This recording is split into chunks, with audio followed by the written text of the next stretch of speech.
Maybe it's always. Well, we are going to have a mature. No. This thing is.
Recording in progress.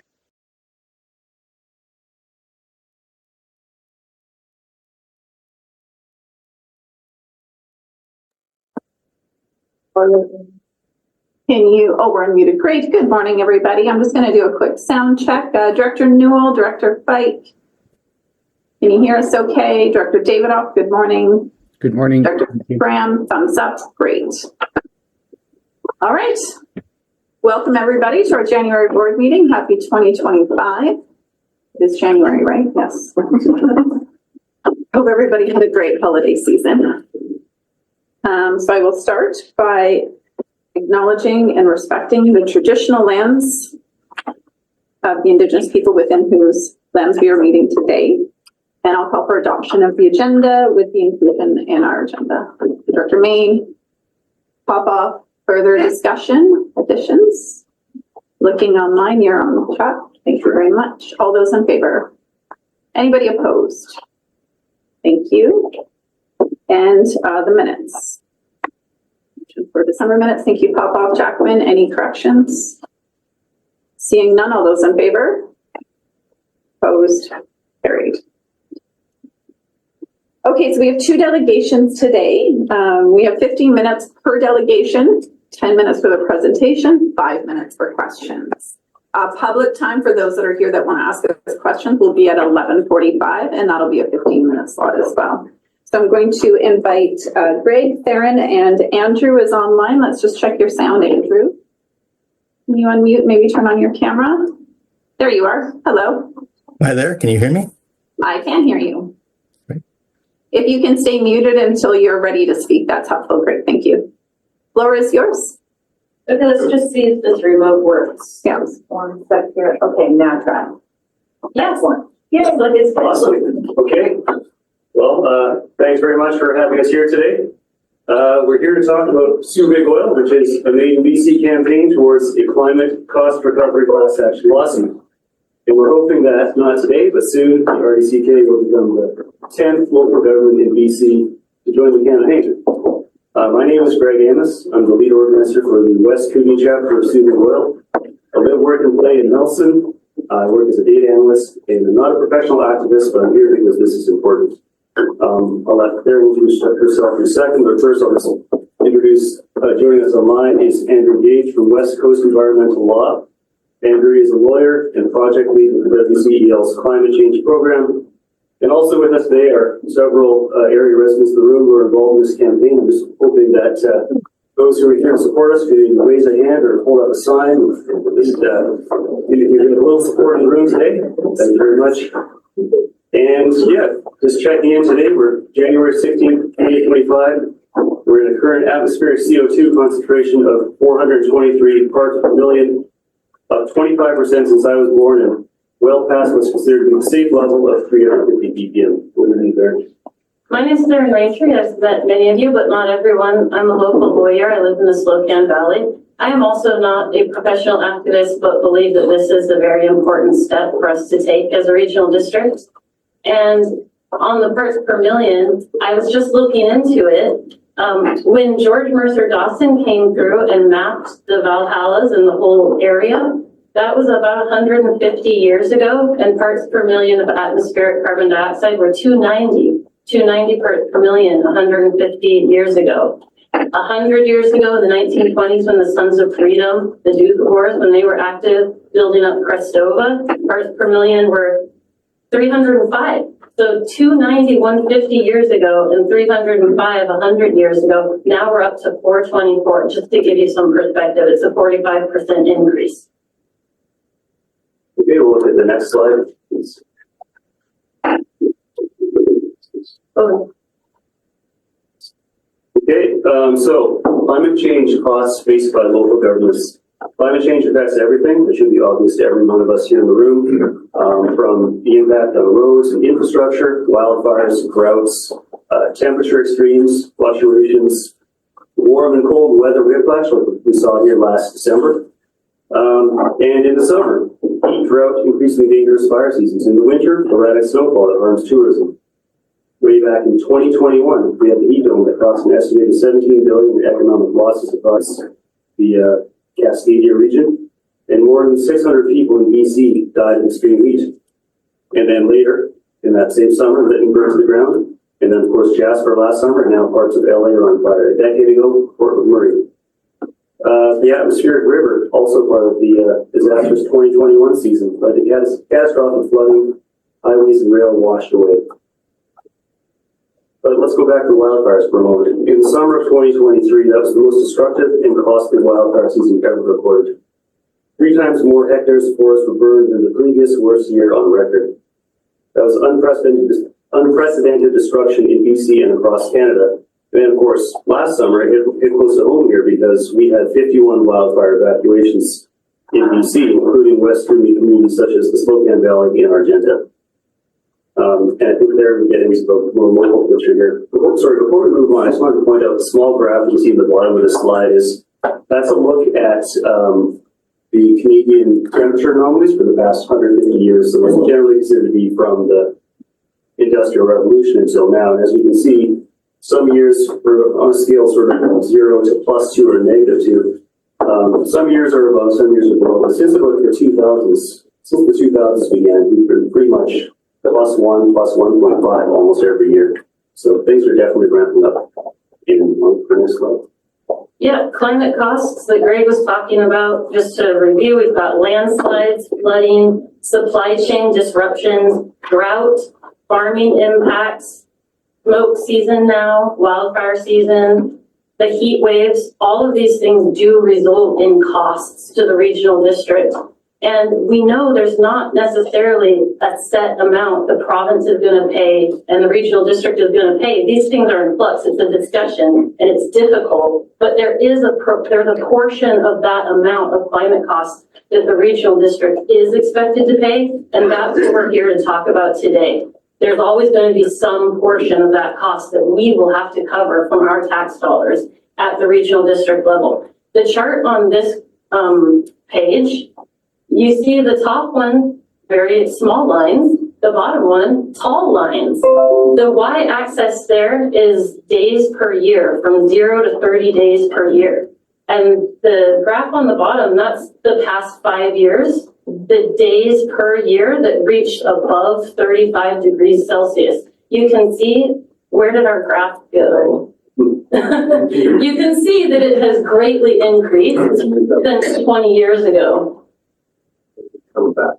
So the yellow line is Nelson, the blue line is Castlegar, the green line is Nakusp. So these are all local areas. The red line is Preston. If you look at the yellow line, that's Nelson. In the early 90s, what year is that? 1991 through 1995? Yeah. During those years, the highest number of days per year that we got above 35 degrees in Nelson was 4 days a year that year, or none, but 4 was the highest. Now the average is 13 days per year in Nelson above 35 degrees Celsius and no days below 6. 6 is the minimum these days. So it's heating up rapidly. We've seen the costs that we get at the regional level because of these changes.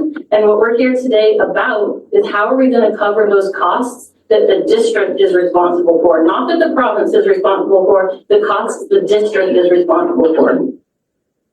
You don't have to be a scientist. You don't have to go to websites and study graphs to understand the impacts of climate change to see that it's getting warmer out here.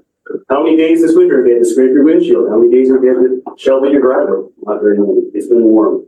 So let's talk about big oil. So who is big oil? Big oil is basically, you can think of big oil in the same way we use the terms like big tobacco or big pharma. It's not just the producers. It's also the distributors and the trade groups and the PR firms that kind of give us, as the public, a picture of what the oil industry is and what they do and how beneficial they are. We can divide the producers also into 2 groups. There's the public corporations, the names we all know, like ExxonMobil, Shell, Chevron, BP, etc. And then there's the national oil companies as well, Saudi Aramco, Gazprom, Pemex, etc. Anyways, altogether, let's call this group big oil. It's a very profitable global industry. For the past 50 years, the global fossil fuel industry has earned an estimated $3 billion in profits daily. That's profits, not revenue. Profits. And that's coming from, the public is paying 100% of the added costs, so Big Oil should be paying something for this. This comes from a 2022 study in the Guardian. We're going to move on to the next slide now. So, The reason that legal professionals believe that this style of lawsuit can be successful and have a high likelihood of success is because of the evidence that has come to the surface in recent years. So there are books from multiple authors like Jeff Dembicki, John Gallant, Jeff Nisbet. Many people have written books. There's a documentary series by the public broadcasting station in the US, a Frontline series called The Power of Big Oil.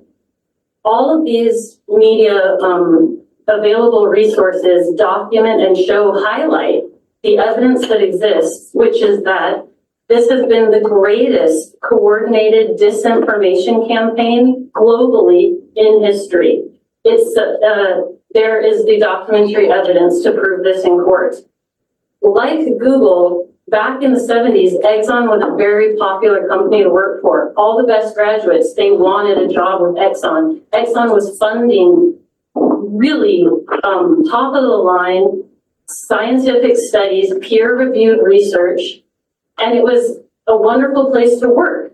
And then in the early 80s, there was the glut of oil on the market. The market was flooded, the prices went down, and it was a business decision at Exxon and other big companies. What are we going to do now that we don't have as much revenue? Are we going to continue to invest in R&D, or are we going to just double down on fossil fuels because we're constricted financially? They decided to double down on fossil fuels, but not only that, they funded a disinformation campaign, and this is where the Malafides comes in. They funded that disinformation campaign on purpose, and they misled legislators as well. There are legislators willing to testify to this effect. I don't want to spend too much time on this because I know we're tight for time, but just to let you know, the evidence is there, and it was on purpose. and there's been blame shifting going on as well. I mean, one of the names I mentioned in the last slide, BP and the concern with carbon footprint. There's been blame shifting from the producer to the consumer. And of course, consumers don't like things like the carbon tax. Consumers don't like being directly responsible for all the impacts, all the costs that go along with global warming that comes from burning fossil fuels. So there's been quite a coordinated disinformation campaign. So that brings us to who else is suing Big Oil. So this is our main BC campaign to try and get the first of its kind class action lawsuit in Canada, but this has been happening in the US for quite a while. It's been happening around the world, but particularly the US for a while now.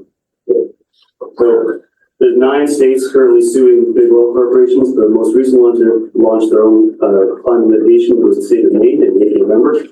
And on the world picture here, basically there's currently around 230 active climate litigation cases globally. 2/3 of those have been launched since 2020. So we wouldn't be setting a precedent here, is what we're saying. You know, this is something that is being done across the globe. We wouldn't be reinventing the wheel. Why a class action lawsuit brought by municipalities rather than the province of BC? Why are we suggesting that we do this? Because courts are the place where we resolve injustice. And the Regional District of Central Kootenay has climate costs that the province won't cover. And how are we going to cover those costs? Also, the province isn't moving to bring legislation, so that's another problem. I don't know how they're going to come up with their portion of the costs, but we have to be looking at our portion of those costs. Also, this lawsuit would be different than the Lemon Creek lawsuit. I know that that has caused a lot of work on the part of the board. This is a bigger class action where the Regional District of Central Kootenay is just one class member amongst other municipalities and other regional districts. So the workload is spread out, the costs are spread out. It's a highly effective and cost-efficient way to get a big pot of money rather than waiting more and more and more years until what? We have to increase property taxes by 3 times? I don't want to see that happen.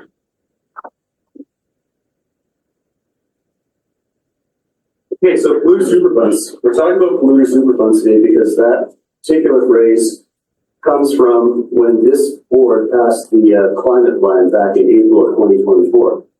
So we see highlighted at the bottom there. I can't quite read it, but the wording indicates that we want to see climate actions in the RDCK come with a business case to show that they're a good use of our taxpayer dollars with the funds ideally being provided from a polluter super fund. What is a polluter super fund? Well, they don't really exist yet, but there's two getting underway in Vermont and New York.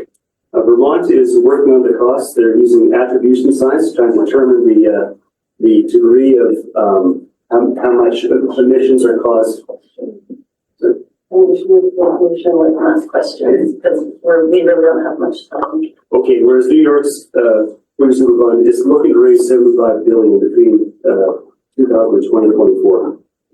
Let's just give them a brief overview of support in the last few days so they have an idea. Okay. I'll let you know that we are at 14 minutes, but I forgot we just updated our procedures bylaw. So you've got 10 minutes for questions, but where you're currently at, that'll leave about 5. So finish up and you'll have about 5 minutes for questions. Thank you. Yeah, so we'll just quickly wrap it up here. So looking at our support numbers in the West Kootenay, we have roughly 450 plus people have signed our Subic Oil declaration saying they support the idea that Subic Oil, the participation of local government in this part of the world in BC's proposed campaign.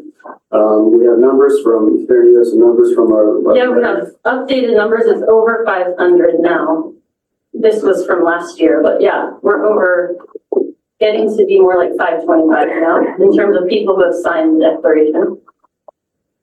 Yeah, and we've got a slice of our state of the basin graph down there that shows that an overwhelming majority of West Kootenay residents see climate change as something they're very worried about, so they want to see action. And here's some wording we can talk about just in terms of what the ask is when we're coming here today, talking to you about this. Do you want to do that? You are at 15 minutes now. Okay. Okay, so we have an example resolution up on the board. I believe one of our directors here today might have some specific wording to give to us later. We'll probably wrap it up here and open up the floor to some questions. Thank you.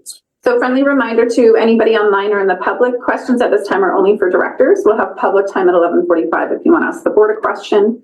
And in terms of decisions, of course, we don't make decisions during a delegation.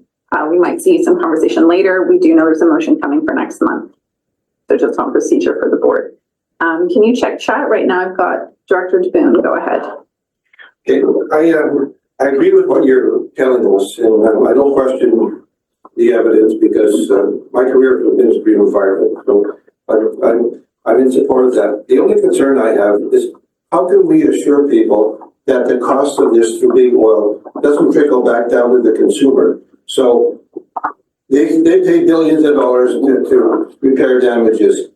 The consumer, how much does the consumer end up paying if they go, wow, we have to pay billions, we have to raise our prices? And is that fair to the consumer? Because if that's the case, you're going to get withering support for that part of it. And I would much rather see oil companies do it voluntarily, but of course, we know that's not likely going to happen.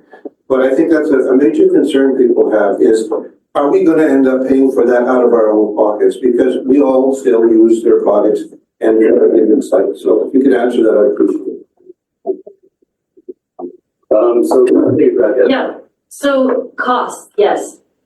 We cannot approach these costs from a fear-based place of, oh no, I don't want to get the oil companies mad at me because then my fuel's going to cost more. The reality of the situation is fire is costing billions of dollars in damages. It's so much out of proportion compared to what we pay for gas at the pump. These costs are astronomical that we're talking about here. And that's what I would say is focus on the big pool rather than the little pool. We're all taxpayers at the base level. BC's record-breaking 2023 wildfire season cost the province $1.09 billion. That was about 20% of our provincial budget in 1 year. These costs are massive. They all trickle down to the taxpayer in the end. So you can choose how you want to pay, but we believe that the option we're proposing, the idea of doing this campaign leads to far lower costs in the long run.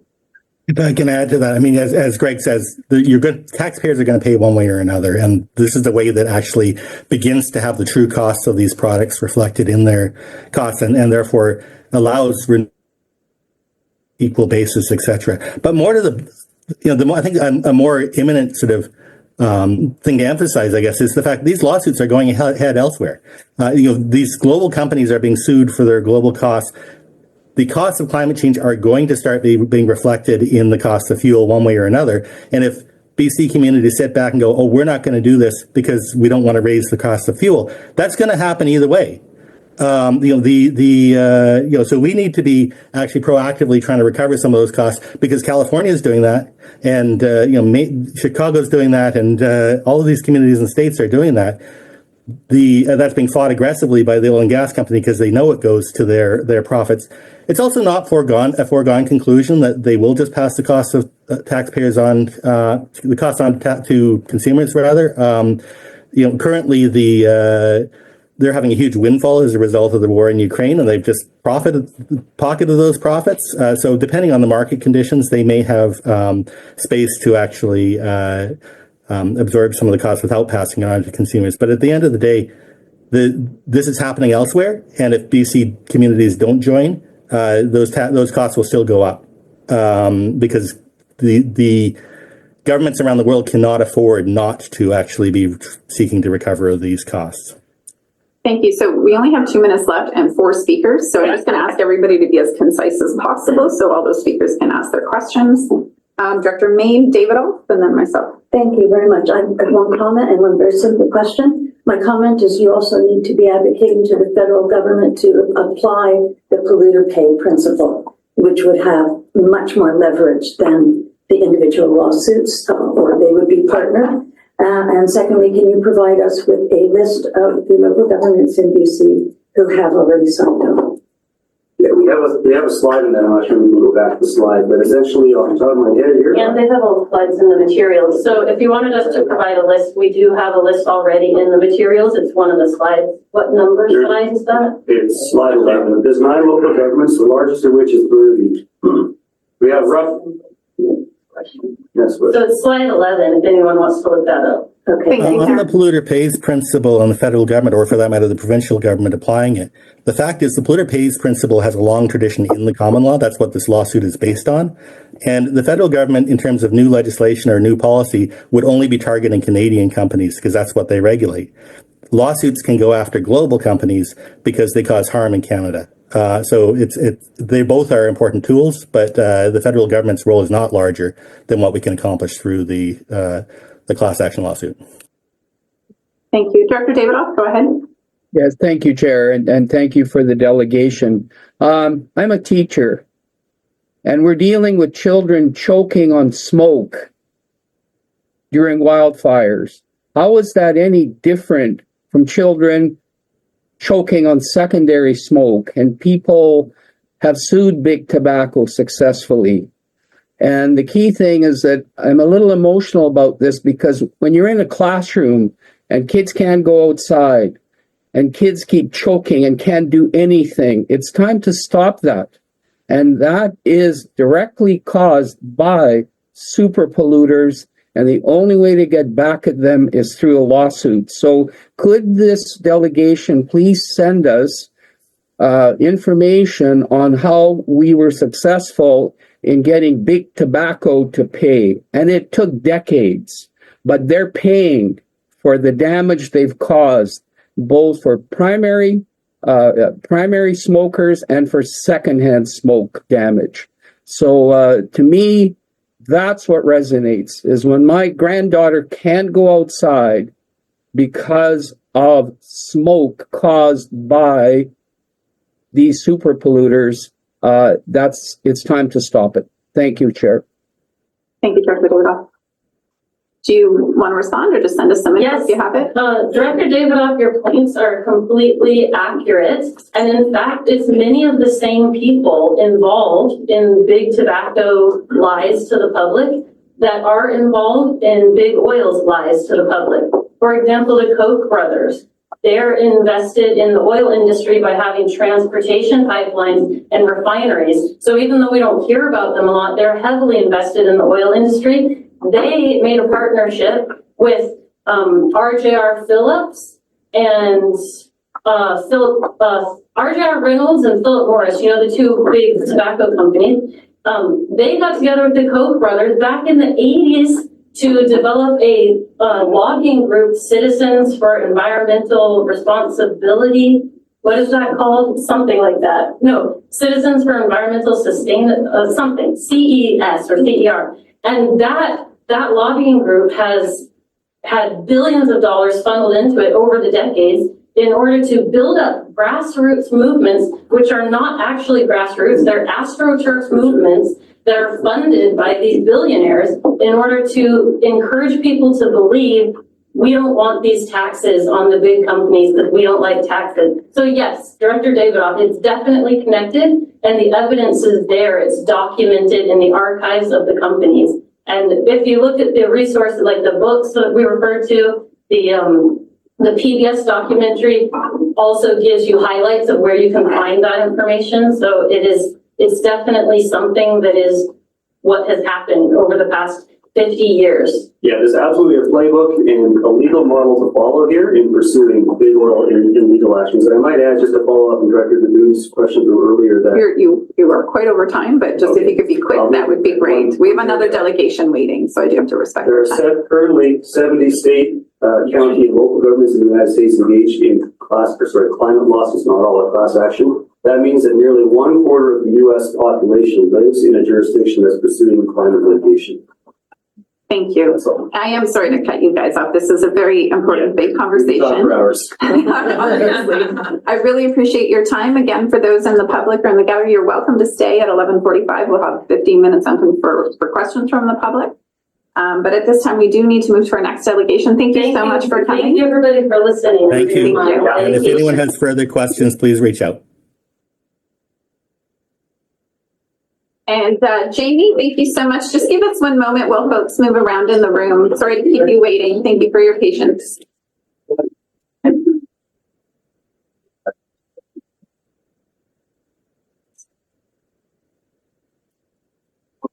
Dr. Page, I'm sorry, I was going to give you my slot.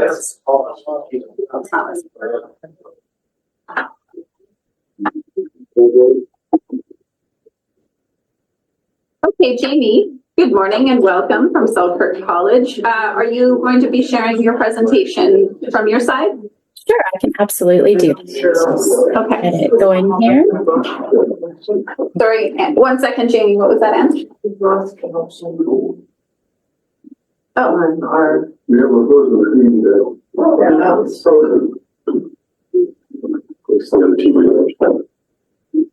sorry, Jamie, now we're having a bit of technical stuff in here. No problem. Thank you for your patience. I really appreciate it. Goodbye. Thank you. Wow. That's it.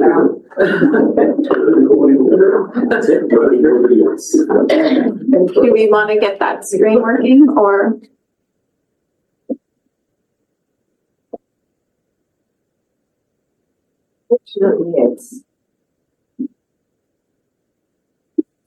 Directors on this side, is it simple enough for you to just turn around? Because, oh, sorry. Oh, great. Thanks, Diana. So Jamie, just so you know, I forgot we increased our delegations to 20 minutes. So I'll still give you this at 10 minutes, just so you know. But if you want to go to 12 or 15 and then have 5 minutes for questions, I'll just give you that heads up around 10 minutes. No problem. Thanks so much, Yeah. Dr. Watson. So We're I almost appreciate. there. We're just waiting for a screen to work. Sounds great. Let me know when you're ready. Thank you, Jamie.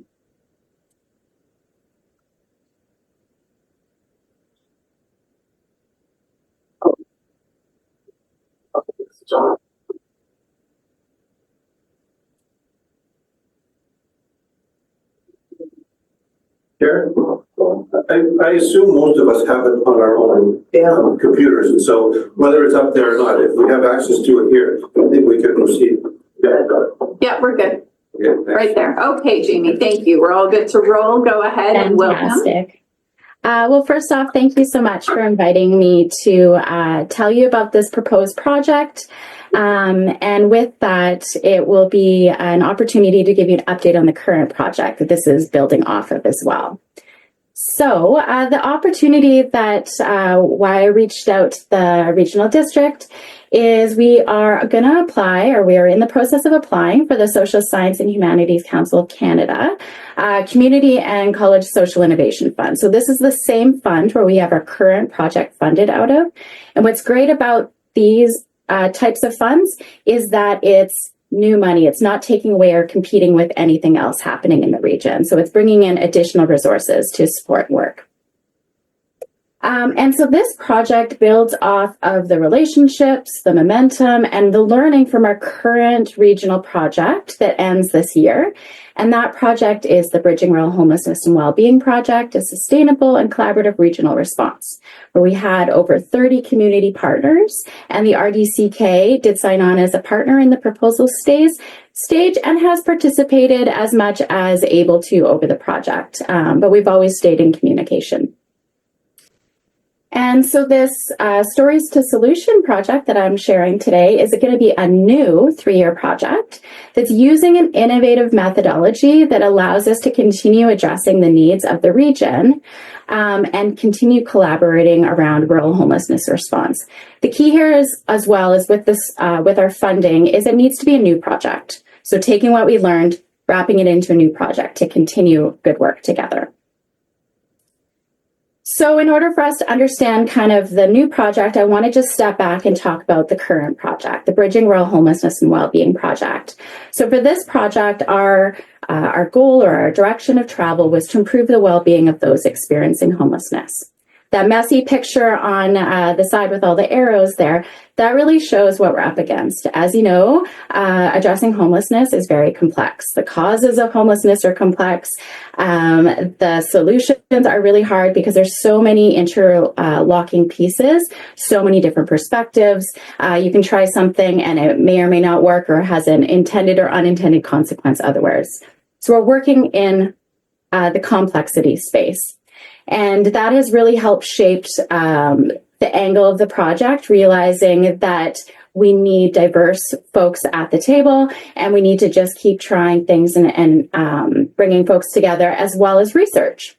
And so the objectives at the bottom there, so we have done 2 types of research on this project so far, and I'll get to those in just a moment.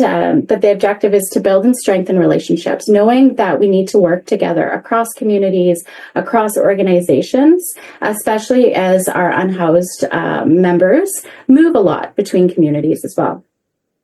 To build capacity in the region through college resources, and then to share what we're learning. So what have we done so far in this current project? So we are 2.5 years into a 3-year project. And so we had 30 partner organizations with over 70 contacts. We've hosted 2 summits where we've had 360 participants, so very well attended. The 3rd summit will be happening in Nelson at the end of April.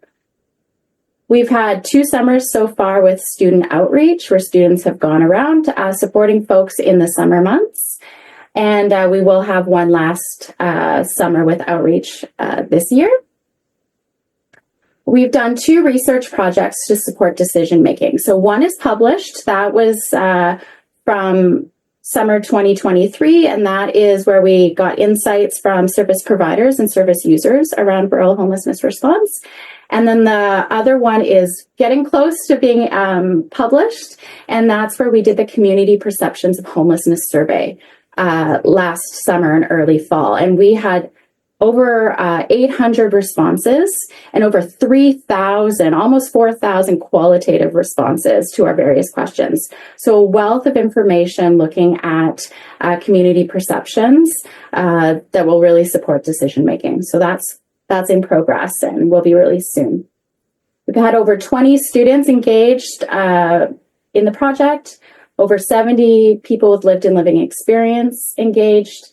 And we've started a pilot that's a lived experience circle on homelessness. So building capacity for a group of folks to help inform decision-making in our regions. We're still in the early stages of that, and there'll be more learning, but it's built on some good practice that has been done elsewhere. So this slide is really an opportunity. I hear a lot, especially with supporting our most vulnerable members, that sometimes there is some hesitancy about the term research. But the work that we do, and when working in complexity, research is action, because you have to understand and collect information about what is happening to feed it back into the system, to be able to try things, to then learn, and then go back and start again. Did that work? Did that not work? You need that feedback. And so research is action when you're working on complex issues like homelessness or climate change, as a matter of fact. So what is the need? The need for this project is homelessness continues to be an issue in our region. I was just saw the preliminary results for the Nelson point in time count and saw that it was a 30% increase in Nelson. I think it was, oh, now I feel like I'm going to say it wrong. I think it was from 2018 to 2024, but it has been an increase. Research from the current project, so that community perceptions and the response rate that we got shows us really the urgency and the scale of the issue, and that people really want to share stories of experiences. And so this is from all perspectives, not just folks that are experiencing homelessness at the moment, but from all perspectives. And that more work is needed to support that regional collaboration and solution. So I feel like we've just scratched the surface in 2.5 years, and to be able to continue this work to bring the communities and region together. And that we really need to work with diverse perspectives within the region to be able to address that complexity that we talked about. So making sure that we include businesses and local government and service providers and people with lived experience and, every single angle that has a kind of a perspective or input into this issue or an experience, which is really all of us. So the Stories to Solution project was designed thinking about all these different pieces and what our team has learned over the last couple years. And so we're proposing using this innovative methodology called participatory narrative inquiry, and I'll tell you about that a little bit more. And it's to gather and make sense of stories from all experiences. So that's where we are planning to include businesses and community members, as well as service providers and folks experiencing homelessness, and all along the spectrum. And then through this process, it'll allow us to collaboratively find and support actionable solutions to rural homelessness that works in our context. And so the objectives of this proposed project is to gather and work with stories of lived experiences. Through the process, because it is very participatory, it will allow for that authentic and ethical participation of all, help strengthen relationships between the different communities and organizations, continue to build capacity through college resources. So linking as many student projects, student internships, faculty support as possible to the different interventions and actions that could emerge through the project, as well as it allows students who have had this experience to come out with that additional capacity to support our region, and then to continue sharing lessons learned in the region and beyond. So why stories? So stories are powerful tools for communicating our experience as well as our values. And with complex topics, stories really help us understand what the situation is. It helps us with the sense making. If you think about even Indigenous ways of knowing, or the purpose of using stories to tell with children, it helps us understand complex situations. Jamie, just so you know, sorry to interrupt you, you're at 10 minutes and we have about 6 people with questions so far. Okay, I'll go much faster. I'm almost done. Thank you. And so it gives, stories are also help support decision making. So pattern finding, which is going to be really important with this project, and give that voice for people to share what's important, to foster empathy and connection. So there'll be lots of opportunities to address stigma and within the community and help with some polarization that we're experiencing around this topic, and to navigate and adapt to changing conditions so that stories can help us learn as things are changing. So what is participatory narrative inquiry? How is this different? So how this methodology works is we collect stories, but it's not just collecting a story and that's it. The person who tells the story also has an opportunity to share the meaning to them. So saying this was a positive story that had to do with a business owner. This was a negative story that had to do with a bylaw officer. This had a big impact or a little impact. You can design these different ways of coding the story. So the storyteller tells us the meaning. And then the sense making is done in a participatory way as well. So we'll bring different stakeholders together in different groups, whether it's diverse or together, there's different ways of doing it, where then we actually look at the stories and we could pull the stories out and say, like, let's look at all the stories that are a story that is a blend of a community member and someone who is unhoused, and they were positive. Let's see what happened there, and let's look for those patterns so we can encourage more of that. Let's look at what didn't work, and let's look at the patterns to see why that might have not worked. So the sense making is done together with the diverse groups and participants. And then we're always returning the stories back to communities so that you can use these sustainably long term.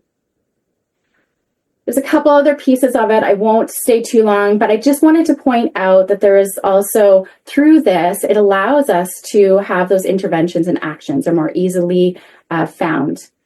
And so through this process, it allows us to find those actions that have the best chance of moving forward. It's easier to see the options with energy, appetite, resources for action, and it creates the conditions for community-supported evidence-based decision-making because of the participatory manner.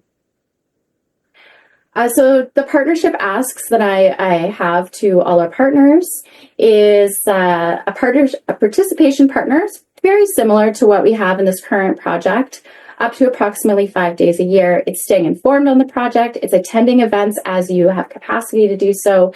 And then it's bringing resources to the table, staff, potentially future grants or whatever, depending on what emerges from action. So it's just participating and being open to seeing what emerges from it. A strategic partner is the same as above, plus we're looking to guide the actual projects. We're looking for a number of different perspectives to help us on designing some of the questions and the overall direction of the story collection and those types of pieces. So it's a few extra days per year, approximately. Again, there's lots of flexibility through this project. It's very emergent. I've actually, since I've made this, we've asked actually over 50 organizations to partner. So we'll see how that all works out. And I am doing the direct ask to all of the 5 local governments in the core study area to contribute $7,500. Why this is important is this will allow us to apply for additional funding through MyTax so that we can, each $7,500 contribution equals 1 student internship. So a student to work on this project, to help with the process, to help with some emerging interventions or actions that can come up from it. So it's that student power that we can put towards this topic and this project. So our goal is to, we're aiming for 6 internships total, so 2 per year. I'm almost done. So these are just the next steps. So I'm aiming to confirm partnership by the end of the month and by mid-February, completing all the requirements of our funder. We'll get results in June. It is very competitive, but I feel very positive, feel very optimistic that we'll have a good chance. And then if funded, we would start in September, which is perfect because that's when the current project is ending. So we'll just kind of continue that momentum. So with that, I will stop share and pause for questions. Thank you. Thank you so much, Jamie. I just need to check sound for a minute. Director Newell, I saw you drop off. Are you good? Are you back? Yes, I'll pause on the video right now because that's when it crashed on me. So I'll just wait. Okay, great. McLaren Co. is watching his text as well. If anybody does get dropped off, please do text us if I miss it. All right, directors, we have 6 people who would like to ask questions in about 4 minutes if we want to stick to our time. So Jackman, go ahead. Hey, didn't expect to be first, but through the chair, questions around how extensive this is in connectivity to other regions and the like. Bit of experience I had, which I think ended up very positive. 7 post-secondary institutions, 3 Okanagan, Merritt, Kamloops, Selkirk, and College of the Rockies, Regional Alliance for Rural Health, ended up, I think, running its course, but they developed stories like you're looking to. They went to communities, they reached out, they raised a lot of energy. I think out of that, United Way ended up paying more attention to us, and that's big money. And we also, I believe, have healthy aging in part because of that kind of academic research push that went into it to get people talking to each other. So I see real benefit. The leveraging of local government money was minimal money, got lots of money from SHRC, and you're looking to my tax, which can also be pretty generous. So Jamie, when you talk about 5 local governments, how broadly is this being done? And are you tying into which other post-secondary institutions are you working with? Great question. For this specific project, because we are focused in the West Kootenay region, so Casper, Nelson, and Trails, kind of the core focus, when I really want to encourage the rural communities that feed into that and surrounding to be more active in this project. So that's kind of the focus. I do have really good communications with Okanagan College, and I've had conversations with UBC Okanagan and their homelessness team. They're not directly attached to this specific project because we're local, but we have regular communications with folks to help share knowledge. I've also reached out to the Canadian Alliance to End Homelessness and really starting to engage with them. So bringing in lots of external to the region bodies. So it'll feed in and out knowledge, but they're not a direct partner, any other post-secondaries on this specific project as of this moment. But we're very open to that as always. Like Okanagan College joined us on the current project partway through the project last year. Thank you. Director Lockwood, and then Newell, Page, Vandenberg, McLaren Co. and very quickly, thank you through the chair. Your picture on your current project stats, the 2 ladies standing in there are from UVic. This is a Selkirk College. Are we not using Selkirk College students to do this? Great question. They are Selkirk College students. We have a partnership with UVic for our nursing program to do their bachelor's program. Yeah. Thank you. Director Newell. Thank you. The power of stories is come home to me this week as I've done a bit of research on housing, and I think I'll focus it this way. My question. The gross increase that you noted over the last 7 years is really quite alarming.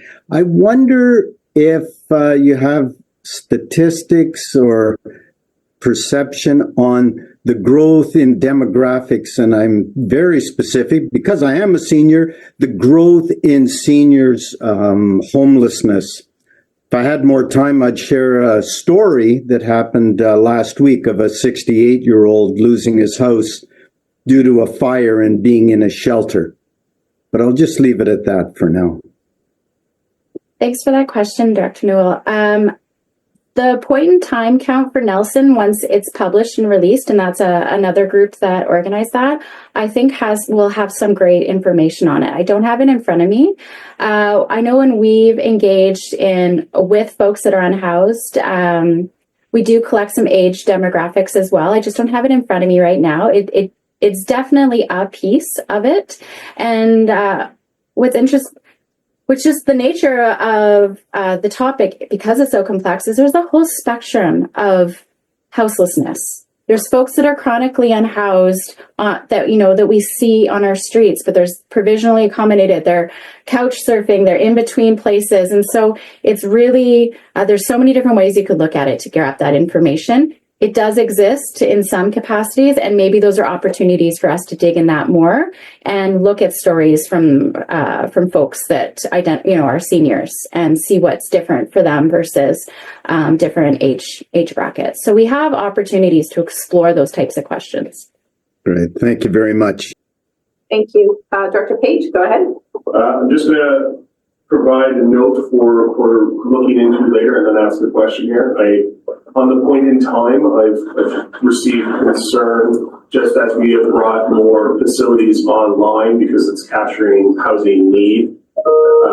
It is also still counting. People say we bring on 28 units, 15 people go into those 28 units of temporary shelter. They're still being counted because they're still on the very bottom of the spectrum in a point in time. So we need to find a way there to measure that we've implemented solutions and people are in less housing need than they were before. They're still in housing need, but there's a concern there that that number captures quite a large amount of people looking and struggling, but it's not outright unshelteredness.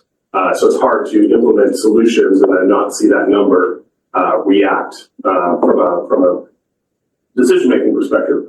My question is, as much as homelessness and encampments and addiction issues have manifested or concentrate in Nelson, what is the pitch to the rural area as this is an issue affecting the population of the regional district and whether or not services are delivered? How do we get to a place where people feel comfortable to invest in the interventions that help here without feeling that they're going to be drawing a problem to their communities or that a problem exists in a community and it's not part of their problem because it's not where it's manifesting? So much complexity within even that question, Dr. Page. And so, again, it's like some of the things that come to mind to me is the fact that so the current project was focused on the 3 municipalities and the regional districts are part of it. I kept hearing the need and desire for what about the rural areas? We're experiencing it too, where they come in and focus in. So I think it's just really important to have regional district perspectives and the rural outside of the 3 municipalities at the table sharing exactly what you're talking about or what maybe those perceptions or what's happening. Because we need to hear that to understand it better so that we can explore what the truth is. Is the perception real or is it just a perception that, maybe there's information or other stories can address?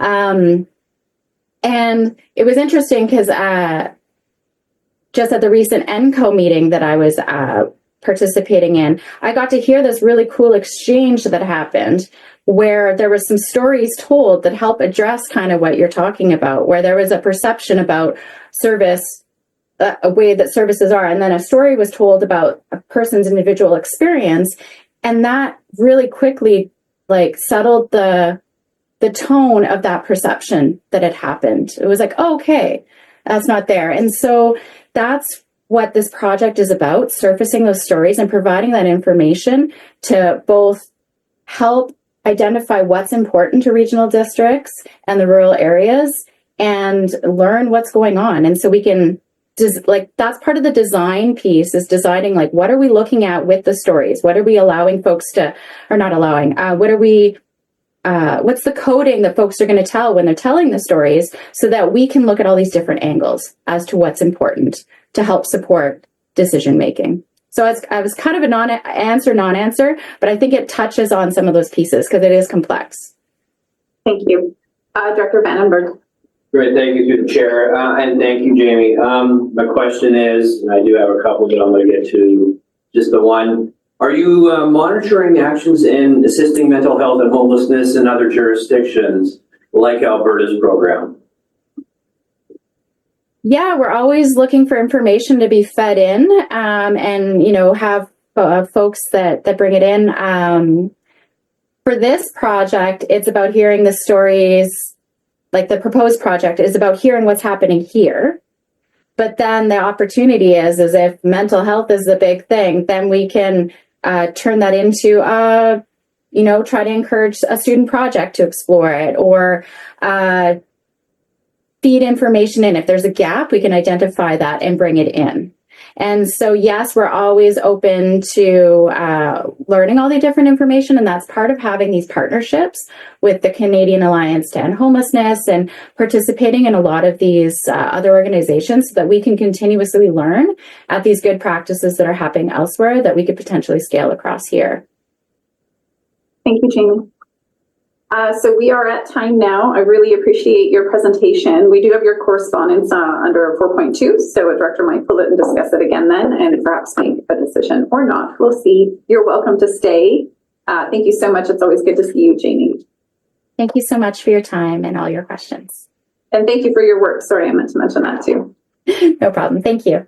Have a great day. Yeah, thanks. Okay, directors, and I do apologize. I forgot our delegations were now 20 minutes, but we went to an hour. So bear with me while I try. Those were big conversations. So we are going to continue. All right. So committees and commissions, 3.111, Director Jackman. Yep, thank you. This one's pretty straightforward. I'll vote. Move the board appoint the following individual to the Greendale Commission for term during December 31st, 2026. Jim Dahl. Thank you. Do we have a second? Thank you, Hewitt. Discussion? All those in favor? Opposed? Great. Thank you. This next one is not so straightforward. Yes. The first recommendation just doesn't belong at the board. That is a staff decision, so I'm not sure, CEO or chair, no action?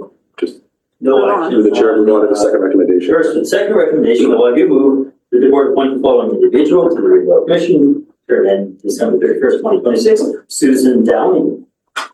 Second? Thank you, DeBoon. Discussion? Just some of these people grew up and used to go to the elementary school, which we now own, went away, had huge careers, and now they're back. This is one of those people. We'll just finish this one. All those in favor? Opposed? Carried. Sorry, we'll just hit the sidebar here. 1 second. Okay. So we're good. Acknowledging Susan went to school there. Good stuff. 3.1.2 West Resource Recovery. Thank you, Chair. The West Resource Recovery Committee, in consideration of taxation reduction, has moved the following recommendation: that the board authorize staff to plan the permanent closure of Windwell Recycling Depot in 2025. Thank you. Do we have a second? Dr. Lund? Thank you. Discussion? All those in favor? It's participants only, Chair. Yes, participants only. Thank you. You agree? You agree? That's rest. All right. Anybody opposed?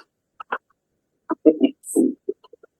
3.1.3 to 3.1.5 are just received for information. No action in those. 3.1.6 West Transit. Director McFadden. Just completed the draft 2025 financial plan, Kimso Plan Valley North Shore Transit Service S238 for the February special budget board meeting. We have a second. Thank you, Jackman. Participants only discussion. Participants in favor. Anybody opposed? All right, thank you. Item removed for CSAC. I guess we'll see those in February. Yep. Joint Resource Recovery Committee, 3.1.8. Director Popoff, back to you. Yeah, thank you, Chair. After considerable deliberation yesterday, the Joint Resource Recovery came up with the following recommendations, which I will move.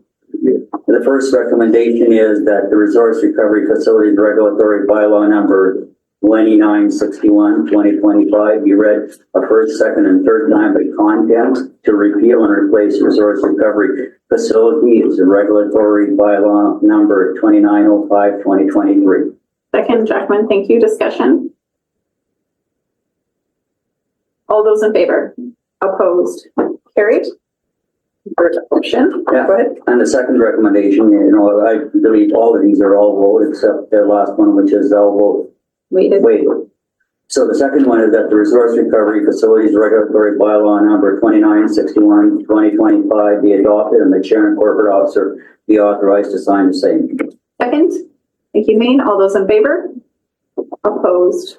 The third recommendation is that the Resource Recovery Facilities Regulatory Amendment Bylaw number 3011/2025 with updated tipping fee alignment with the proposed tipping fee cost recovery objectives on a 3-year schedule be read a first, second, and third time with content to amend resource recovery facilities regulatory bylaw 2961. Second.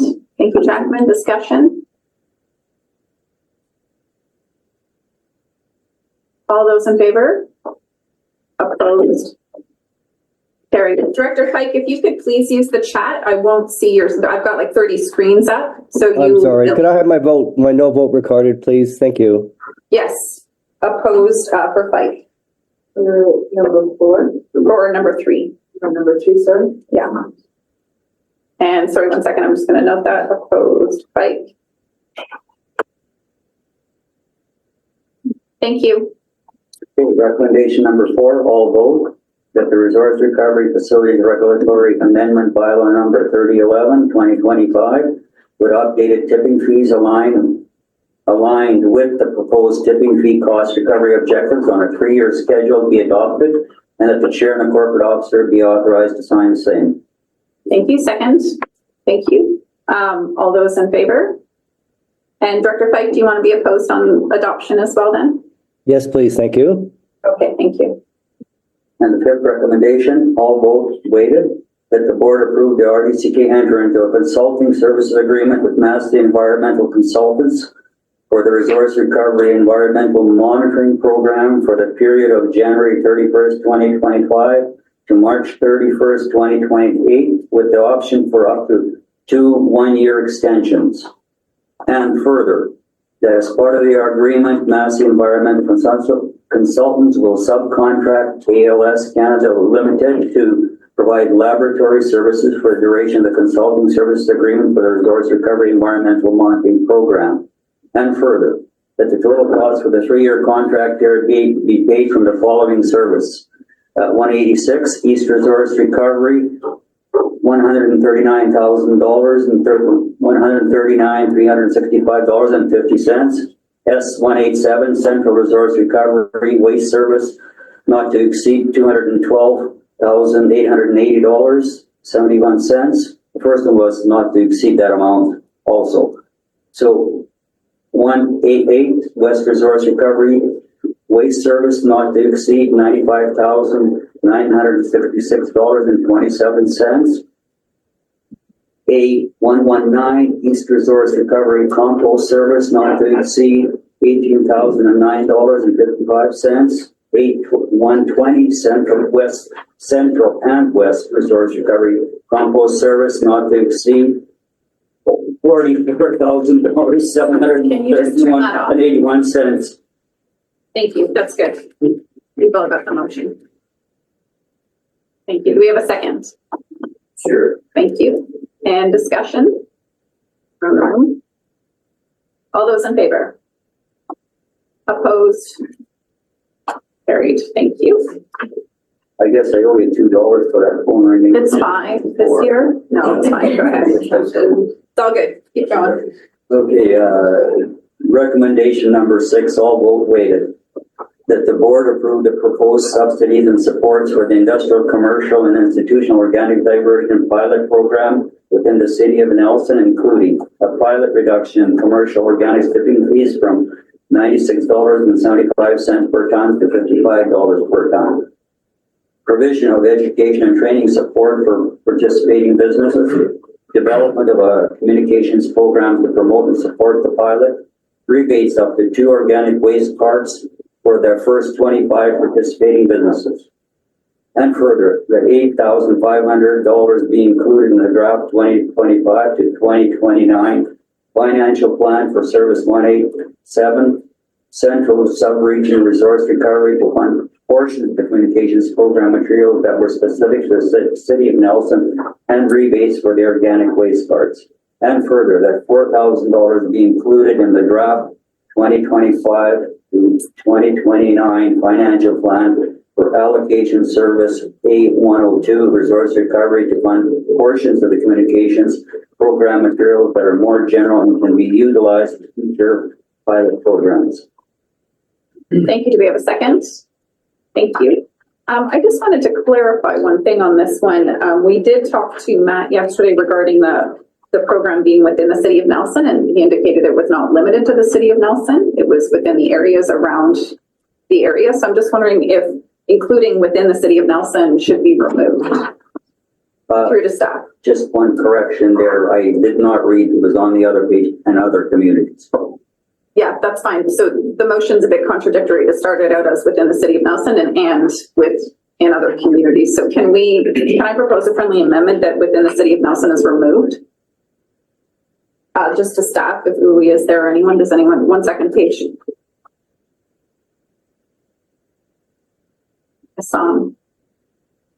Uli, are you there? I'm there.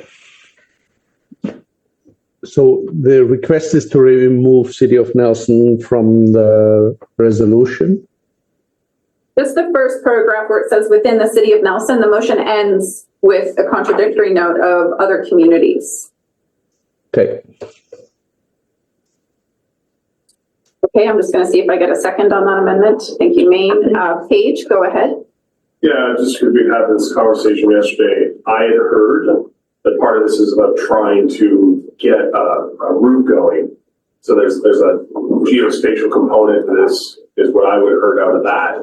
So is it Nelson and area, or the greater Nelson area, or the Nelson and district? Like, it does seem it's not going to be beyond Cascar and Preston for a route. There's something about it being localized, you know. It's just not limited to. So go ahead, Uli. It is certainly limited to, I think clearly the discussion was the central sub-region for starters. I don't know that we have the same buy-in yet from West and East. And there was the local component, the restriction, and I don't know if that needs to be part of the resolution, but certainly the component that the hauler that offered these rates will limit where they will be able to offer these rates because of distances, right? So, and critical mass of customers. So it's by nature limited to the city of Nelson and outlying areas at this point. Thank you. And we do have a bit of a speakers list. I think I made it an amendment, Ange, because I didn't want to just change it without the discussion. But I do think it would be better worded as in and around the city of Nelson. So I'm not trying to exclude. I'm just saying it's not exclusive of other communities. So I'm going to just go back to my seconder. Yes, that's fine. Okay, so currently the amendment is in and around the city of Nelson to replace within the city of Nelson. We good with that? So that's the amendment on the floor right now. I've got you, Jackman. Go ahead. So that would occur in two places, is also in the first and further. Right. It's not that it's specific to the city of Nelson, that is specific to the region in and around the city of Nelson. Does that work? Through the chair, I'd have to go to Uli on that to see if the communication, because I'm just, that $8,500, is that for communications for the entire program, or is it communications just for the city of Nelson, for the entire program? The communication budget, if I may, Chair, yes, is largely to create the communication material that then can be used in other areas. And that was the reason why we felt that there's a component that all benefit from. But initially, the focus here is to use that communication material in the Nelson and surrounding areas. When and if this is successful, then we will come back to your group to expand that to other municipalities initially, again, because of the critical nature of having enough businesses to make this work. So here the intent is to try that in Nelson, hoping to have success here and then expand out from there. The materials are created and will be usable in other areas. Thank you. Okay, so that captures that as well, Dr. Jackman. So Director Newell, on the amendment. Speaking of contradictions, I think by saying Nelson and area is contradictory to what the pilot is, which is within the city of Nelson. So I need some help in supporting the amendment when it's pretty clear this is for right now the city of Nelson, this pilot. The second or the last clause or phase was spread out to be a more generally funded aspect because part of the communication development will apply to other areas eventually. So I don't know if it's a big thing to say Nelson and area, but I want to be cautious that it's not contradictory. We did say it was for Nelson. So, but I might be wrong. So I wonder, Chair, if we could get staff to just help me a bit. Uli, go ahead. Yeah, I'm not sure if this discussion is actually necessary. I'm scratching my head to think of a business outside of the city of Nelson limits within the proximity to the city that is really our target in regards to food waste. I'm thinking about, is there any restaurants or any other facilities that are near the city limits that we would really be targeting as part of this program? So I'm not sure if the discussion is even necessary. I'm just going to go to Lockwood and indicate my understanding yesterday was that it's going to be based on where the haulers see the business. So I'm just trying to identify, it's not limited, should it be available, should there be a business outside of it? It's really the haulers driving this and where the business case is. So Lockwood.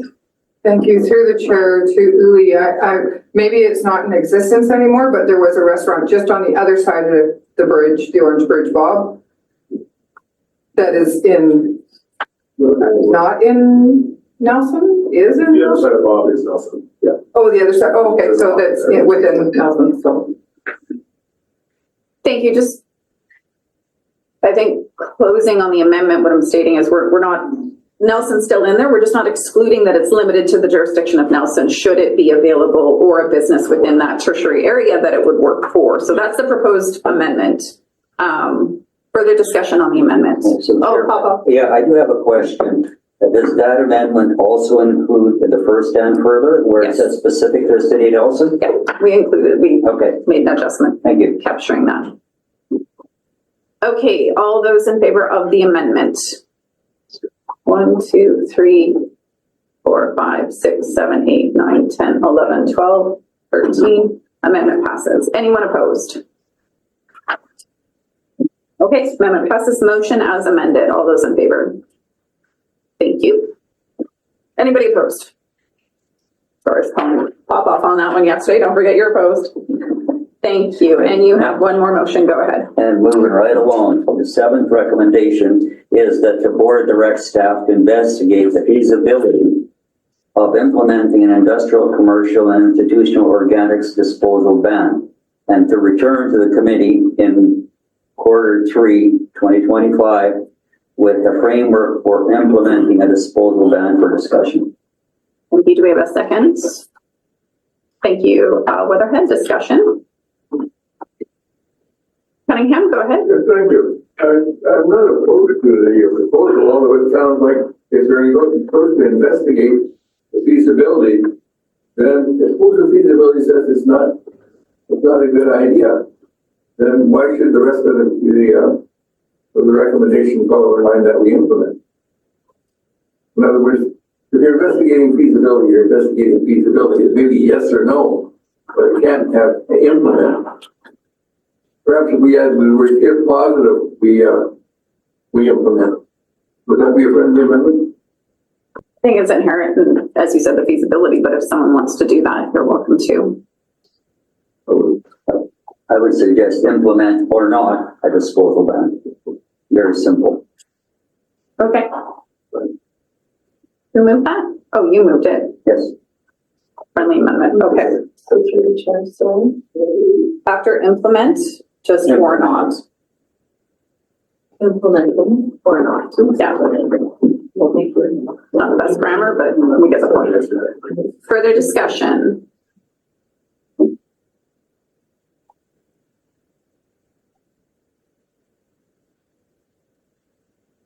All those in favor? Opposed? Carried. I'd like to be recorded. Opposed? Recorded opposed, Lockwood. Oh, sorry. And McFadden? And McFadden.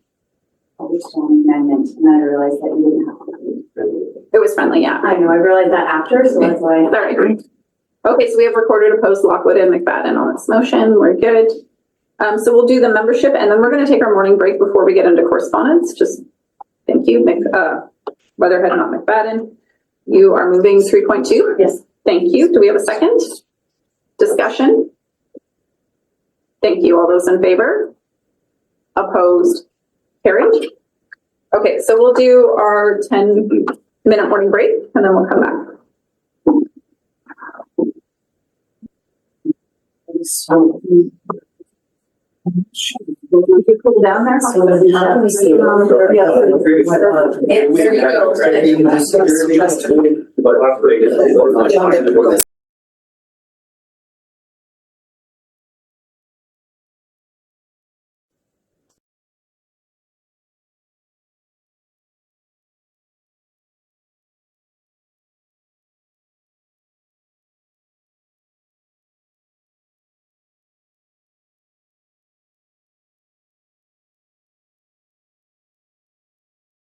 Recording stopped.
Recording in progress.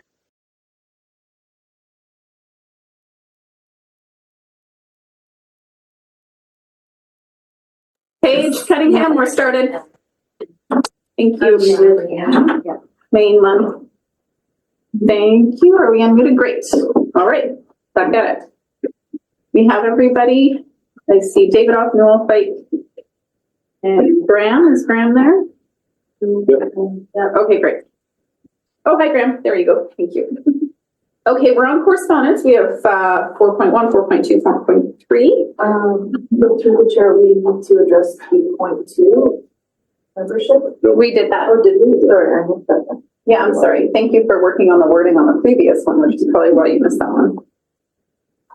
Okay, so I do know Director Davidoff is working on a motion for 4.1 for next month. Just as an FYI, thank you for working with CAO on that one, Director Davidoff. Does anyone want to pull any of these correspondence? Vandenberg and then Lund, can you write that down, please? Vandenberg. Well, correct me if I'm wrong, but I think 4.2, there's an ask. Yeah. So you'll pull that one? Yes. Okay. It's not required. This is where we get to choose, so that's fine. And for clarification, if you don't pull it to discuss it, it automatically is assumed that it's a go. No. Nothing's a go until the board makes a motion. So when does it then come to the table for some action? Right now, you get to choose if you want to act on it by pulling it and making a motion or not. Okay, then I choose not to. So you're not pulling 4.2? No. Okay, Vandenberg off the list. Lund was next. Can you put Maine down, please? Lund, go ahead. Yeah, just pulling 4.1 to share out where we had a conversation at our council table. Village of Slocan has resolved to participate in the Sue Big Oil campaign, and council wanted to share out and encourage the RDCK to participate as well. Okay, thank you. So let's just go chronologically then on 4.1 because it's been pulled. Maine was next. Was that on 4.1 or 4.2? 4.2. Okay, hold Maine for 4.2. Paige, go ahead. Is 4.1 the ask here, or they said that they're sending another ask? We're going to debate that. 4.1, if you read the letter, is a letter from the Village of Slocan encouraging us to do so. So you can pull that to discuss it as Director Lund did. Can I finish what I'm saying and let's not speak over each other? Deep breath. It just makes it really confusing for people to follow online if we're both speaking. So Lund has pulled it to give us her info from the Village of Slocan. What I had indicated earlier is I'm aware Dr. Davidoff is working on a motion for February. So we can either discuss the correspondence now, which relates to the delegation, or we can wait for the motion in February or both. So back to you. But the delegation did put their own ask in. Yes. They did. It's part of the delegation presentation. Okay. Thank you. So further on 4.1, Davidoff, go ahead. Is it 4.1? Yeah, thank you, Chair, and thanks for stating that. I've been working with the delegation on this and basically trying to figure out, and I've submitted a draft motion to the CAO and to Angela, and that will be vetted by staff, and I would appreciate it being vetted by the executive committee as well before it hits the public. I think it's important that we do that properly, and it's already with staff, and then we'll go to the agenda committee for review as well. So basically, that's done, and I've also prepared a list of all the reasons why something like this should be pursued. So I've been working on this for some time. Thank you. So then that will be a motion we would see at the February agenda, on the February agenda. Okay. Anything further on 4.1? Vandenberg on 4.1. Only based on Director Davidoff's comments. Is part of that also going to receive a legal opinion on and all that? We don't currently have the motion in front of us, so I think it depends on when we see that next month. Thank you. Okay. Okay. On 4.2, Director Main. Yes, on 4.2, and I would propose that we send a letter in support and consider separately voluntary ask. Do you perhaps have a motion crafted?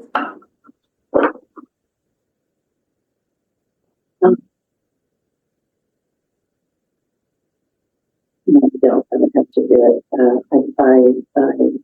We can table it and you can get your motions together and we can come back to it. You bet. Does that work, Angela? Yep. Okay. That's a motion, correct? Would be postponed. Let's postpone 4.2. Okay. After verbal reports, does that work? Okay. A second. Jackman, thank you. All those in favor? Opposed, carried. So 4.2 after verbal reports. Can you remind me of that? Thank you. We're good with 4.3. It's just information we're being updated with, so no one's pulling anything else. Alrighty. Bylaw 3010. You want to quickly remind us on this one, CAO? Sure. Through the chair, so annually we ask the board to approve a temporary loan bylaw. What this does is it just helps us with cash flow because obviously our revenue comes in on August 1st. If there's a month or so where we're short, we don't want to overdraw on our bank account, it's cheaper for us to take a loan out from the MFA. So this authorizes up to $5 million to be drawn on that. And it's inconsistent whether we need it or not based on what's happening with capital projects and such each year. Jackman, go ahead. I will move for second and third reading, and then I have a question or comment. Do I have a second? To Boone, go ahead with your question or comment.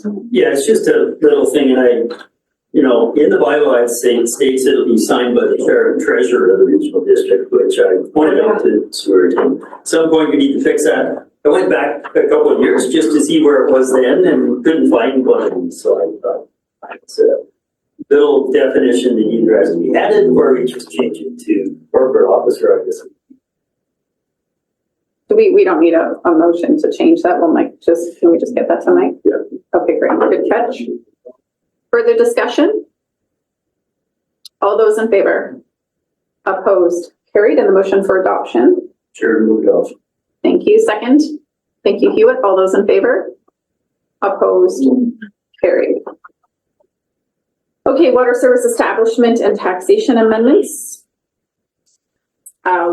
Anyone at Water Services Committee should be familiar with this. Do we have questions or do we want to start with motions? Do we have, who for staff is on this one? Is it Uli? Or Chris? Uli, okay. Uli, just want to check in, you're there as we start the water services bylaw amendments. Thank you. So questions or motions to the table? Anybody? Belfort. Director Graham, do you want to start with Belfort? Yes.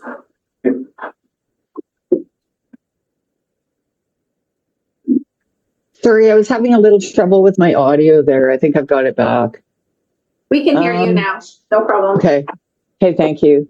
That the Belfort Water Service Establishment Bylaw number 2989/2024 is hereby adopted, and the chair and corporate officer be authorized to sign the same. Thank you. Do we have a second? Thank you. All those in favor? Sorry. Through the chair. Director Graham has to provide us with a letter of consent before we can go forward with adoption. At this time, we don't have that letter. Oh, okay. Did you hear that? Okay, sorry. Are you able to respond to that letter of consent before the end of the meeting and we can postpone this one? Can Angela resend it to me? I'm sorry, I've been away. And I know you're not well either, thanks to the plane trip. So can we take a motion to postpone this one? Through the chair, if she provides consent right now and then when I sign. Oh, it doesn't have to be. So sorry, Director Graham, if you just indicate consent now, that works. Okay, I indicate consent now. Okay, you got it? Yes, and I'll send her the letter to just. Okay, and Anne's just going to resend the letter just so you have it for your records. And so that's been done. The motion's already on the floor. Can I just complete the vote? Yeah. All right. Anybody opposed? All right. Thank you for that. Do we have any others that we need to confirm consent before we move forward on? Okay. Thank you. You can stay unmuted. Go ahead, Director Graham. You have another one. That the Balfour Water Service Parcel Tax Amendment Bylaw number 2990, 2025 be read a first, second, and third time by content. Thank you. Do we have a second? Thank you, Jackman. Discussion? All those in favor? Opposed? Carried, and go ahead with your adoption. That the Balfour Water Service Parcel Tax Amendment Bylaw number 2990, 2025 is hereby adopted, and the chair and corporate officer be authorized to sign the same. Thank you. Second. Thank you, Hannah Graf. All those in favor? Opposed? Carried. Thank you, Director Graham. Duhamel, Director Newell, go ahead. I think I'm unmuted. So resolution number 4 states that the Duhamel Water Service Establishment Amendment Bylaw 2991, 2024 is adopted. Thank you. Do we have a second? Thank you, DeBoon. All those in favor? Opposed? Carried. Go ahead with your next one, Director Newell. Yes, and so resolution 5, the Duhamel Water Parcel Tax Amendment Bylaw 2992, 2025 be read for second and third time. Thank you. Second. Thank you, Hannah Graf. Discussion? All those in favor? Opposed? Carried. And for adoption, go ahead. Yeah, and said bylaw 2992 for adoption. Second. Thank you, Hannah Graf. All those in favor? Opposed? Carried. Thank you. Burton, go ahead, Director Weatherhead. That the Burton Water Service Establishment Amendment Bylaw 2993 be adopted, and Chair Corporate Officer authorized to sign. Second. Thank you, Jackman. All those in favor? Opposed? Carried. Number 8, that the Burton Water Service Parcel Tax Amendment Bylaw 2994, 2025 be read first, second, and third time by content. Thank you. Second. Thank you, Hannah Graf. Discussion? All those in favor? Opposed? Carried. Number 9, that the Burton Water Service Parcel Tax Amendment Bylaw 2994, 2025 is hereby adopted, and the Chair Corporate Officer be authorized to sign the same. Thank you, Hannah Graf. All those in favor? Opposed? Carried. And back to you, Director Jackman. All vote. Move the Randall Water Supply and Distribution System Local Service Establishment Bylaw Amendment number 2995, 2020. That would be 2024, 2025, that should reach it. Yeah. Is hereby adopted. Chair and Corporate Officer authorized to sign. Second. Thank you, Hannah Graf. All those in favor? Opposed? Carried. You got that date correction, Ange? It should be 2025, not 2024. Yeah, thank you. Go ahead, Director Jackman. Move Rideau Waterfront Tax Amendment Bylaw 2996, 2025 be read first, second, third time. Thank you, Hannah Graf. Discussion? All those in favor? Opposed? Carried. And then item 12, all vote weighted, I move adoption. Thank you. Second. Thank you, DeBoon. All those in favor? Opposed? Carried. Through the chair. Yes. The Ryandale Water Services, the service establishment one is supposed to be 2024 because the 3 readings were in December. Okay. So we'll just put that back to a 4. All right. No need to do anything. Thank you, Ange. I will move that the Woodbury Water Service Establishment Amendment Bylaw 3000, 2024 is hereby adopted. Chair and Corporate Officer to sign. Thank you, Hewitt. All those in favor? Opposed? Carried. And I will move all vote weighted 14, the Woodbury Water Service Parcel Tax Amendment Bylaw 3001, 2025 be read for second and third. Thank you, Hewitt. Discussion?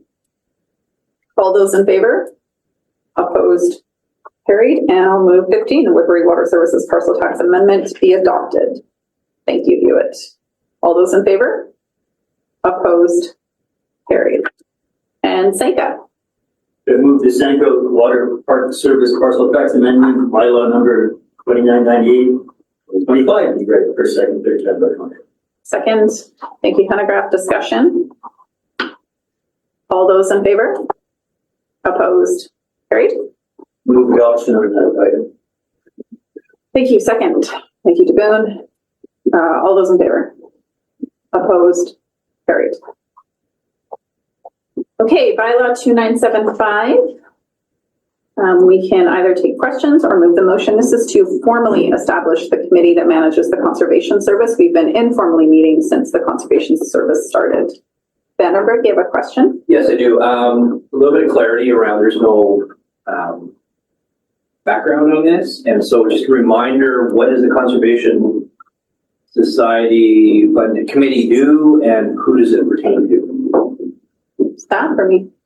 So through the chair, it's areas A, D, E, H, there's A, D, E, F, and H. And it's the local conservation fund service that they participate in. It's a parcel tax driven service, which raises funds for conservation projects.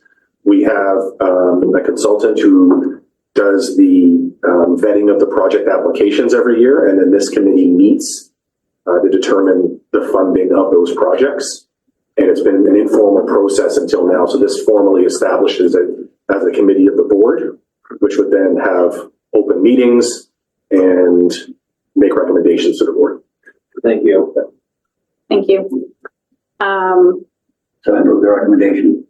Thank you, Popoff. Do we have a second? Sure. Thank you. And discussion, Jackman? So this is an addendum item and maybe not the time to wordsmith, just a flag for staff.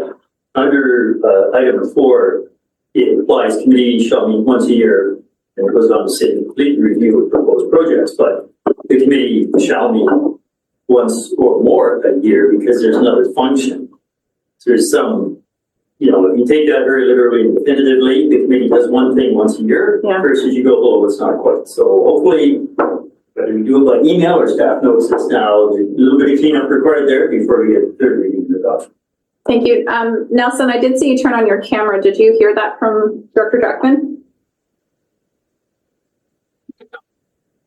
Okay, so Director Jackman, can you repeat yourself, please? I'm sorry. Can you hear us okay, Nelson?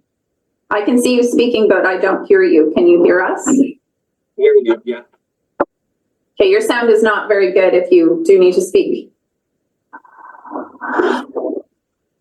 Suggest, can you just send me? No, that did not help. And through the chair, for the participating directors in the service, if you do have comment on the bylaw, I think that, you know, take a review of it and send notes to Nelson and you can incorporate them in there. I've noticed a few just small typos as well myself when looking through this. Definitely needs some updating, and I've made a note of Director Jackman's comment, so I can pass it on as well. Okay, and it is only second reading.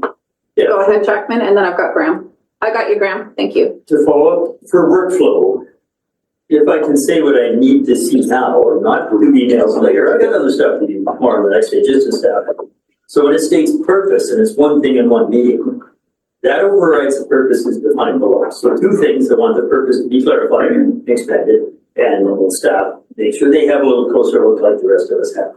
And did I not need to do another email necessarily? Because, as I said, I got other stuff to do and it's not captured here. It just becomes wearisome. So thanks. Thank you. Director Graham, go ahead. Thank you. So really just a question here, because the bylaw is saying that the committee is going to review and evaluate these projects, but the review and evaluation is actually done by a subcommittee. And that subcommittee brings their report forward. And I'm just wondering where this subcommittee fits into this bylaw.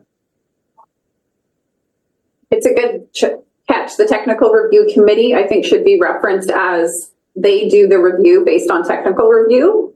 And then we do review them as well. So if we can get some language that addresses the technical review committee and then our role more specified, but broad enough that it can include things like when we review the terms of reference or the bylaw or the actual guiding principles of the service. Is that all? Did you catch all that? Okay. Okay, Graham, so we should, next month, let's just make sure we read that revised bylaw. It's not for adoption today. But up to second reading, all those in favor? Opposed? Carried. Thank you. Okay. Yes, go ahead, Director David, off on 6.1 and then Jackman as well. Yes, Chair. I just have a question about the use of the LG CAP funding to staff. Go ahead. Thank you. We just had a delegation to the Sioux Big Oil delegation here. I have submitted a motion, a draft director's motion for staff to vet and for the agenda committee to vet. But I'm just wondering, is it possible to utilize LGCAP money to fund lawsuits against super polluters through the chair to staff? Go ahead. Thank you, through the chair. I haven't read anything to say otherwise, but I would have to confer with the province to make sure that it wasn't beyond the scope of LGCAP funding. Supplemental, Chair? Yes, go ahead. Yeah, could the staff need a direction or a motion then to follow up with the funders, or is this just direction then? Direction to staff, I see nodding. Thank you. Thank you. Chair, I have a question, if I may. Can I put you on the speakers list? Yes, please. Thank you. Jackman, go ahead. Yeah, thanks. So you've outlined two sets of concerns. One's super minor, but it is impactful. And then I'm actually looking to refer, but I will welcome comment from my colleagues first. One is a very kind of minor discrepancy or result of an amendment in the January 30th report, and we actually changed the allocation, proposed allocation of LGCAP funding for the mobility group. So we can't just take an older report and say we're going to fix something in a budget or in a work plan for 3 years out. But there's little subtleties.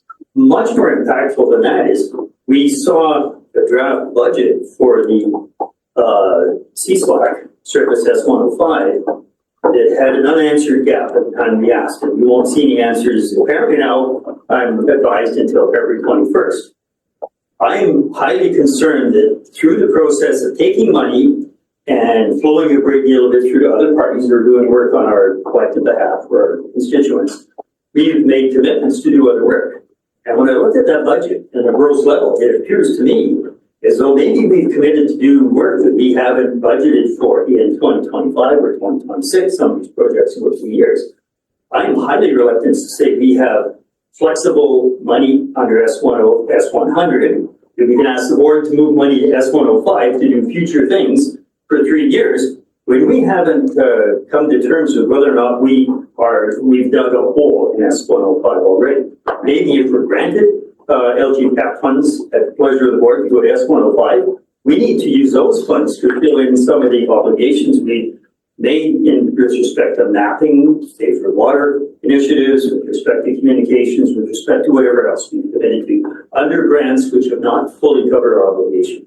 So we really need to refer this to, I really can see a full budget for S105, and then the board can understand what are they giving away our common money to.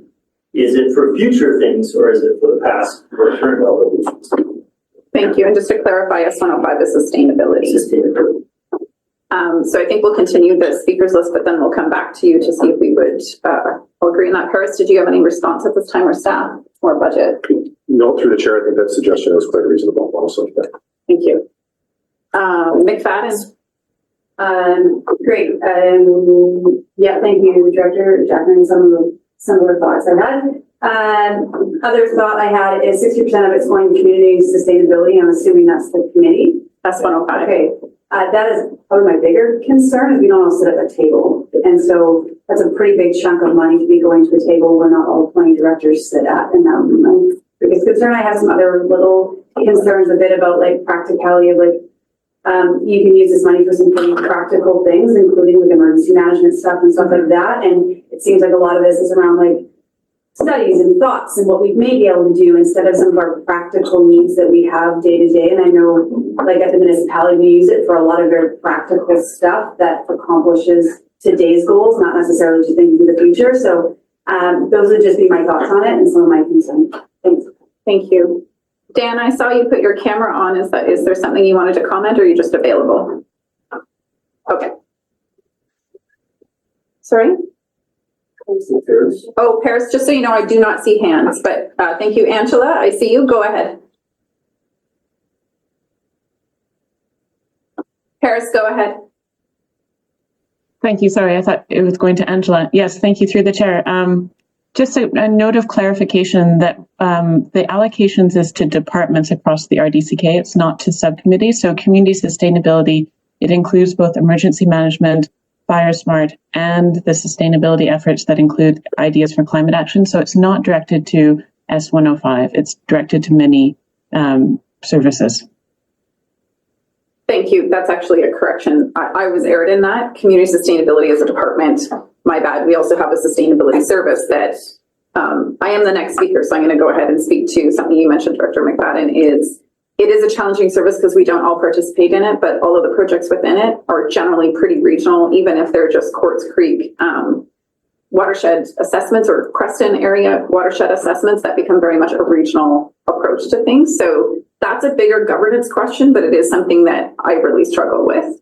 When it comes to the LGCAP funding, what I do have concerns with is that, especially in the agricultural and food section, and I'm just kind of looking at staff on this one, a lot of what is mentioned in there is being done by other organizations. And now that we're seeing the detail around how would we approach that, I see research, I see pilots, I see business studies. I don't want us to replicate and put money into things that other entities are doing that have already demonstrated success. I don't want us to repeat the wheel. I feel like that's very inefficient use of funding, especially when you add in the context of emergency management and all the things we do have to deal with. I would be much more supportive of the ag and food money either being that's how we fund Food Policy Council, Kootenay Boundary Farm Advisors, the other entities working in irrigation specifically, to see that funding go to them opposed to using taxation, and or redirecting that to our very essential needs under emergency management, water system management, things like that. So I don't want us repeating the wheel. I feel like we're getting a little redundant in some of that work. And so that would be my input. Yes. Just looking, Paris, I'll just look to you if you want to respond. Just go ahead. Thank you. Through the chair, great point. And no, so in all these areas, we haven't had a chance to, well, we have had a chance. We are in the process of moving them forward through discussion with either the departments that are responsible or in this case, Central Kootenay Food Policy Council or Kootenay Boundary Farm Advisors to understand where the priorities are and how to best develop business cases that really justify action and spending in these areas. So these are the ideas as they were presented. They, as they come to the board, you will see them updated and linked to all existing initiatives. And so, yes, our intent is not to repeat the wheel or redo any efforts, but more build on and leverage current efforts. Thank you. I'll just indicate when we were a part of the initiation of the Central Kootenay Food Policy Council for new directors, that actually came to us as, do we want to develop that as an RD service or should it be its own entity? And at the time, it was really determined that it as its own entity gives it a lot more freedom. It's not restricted to our governance boundaries. And it also spoke to, we don't have to be doing everything, but we can support the important things.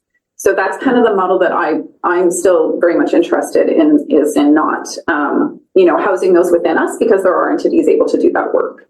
And they can focus on their mandate, which can be quite different from ours. So that's just my comment. Papa.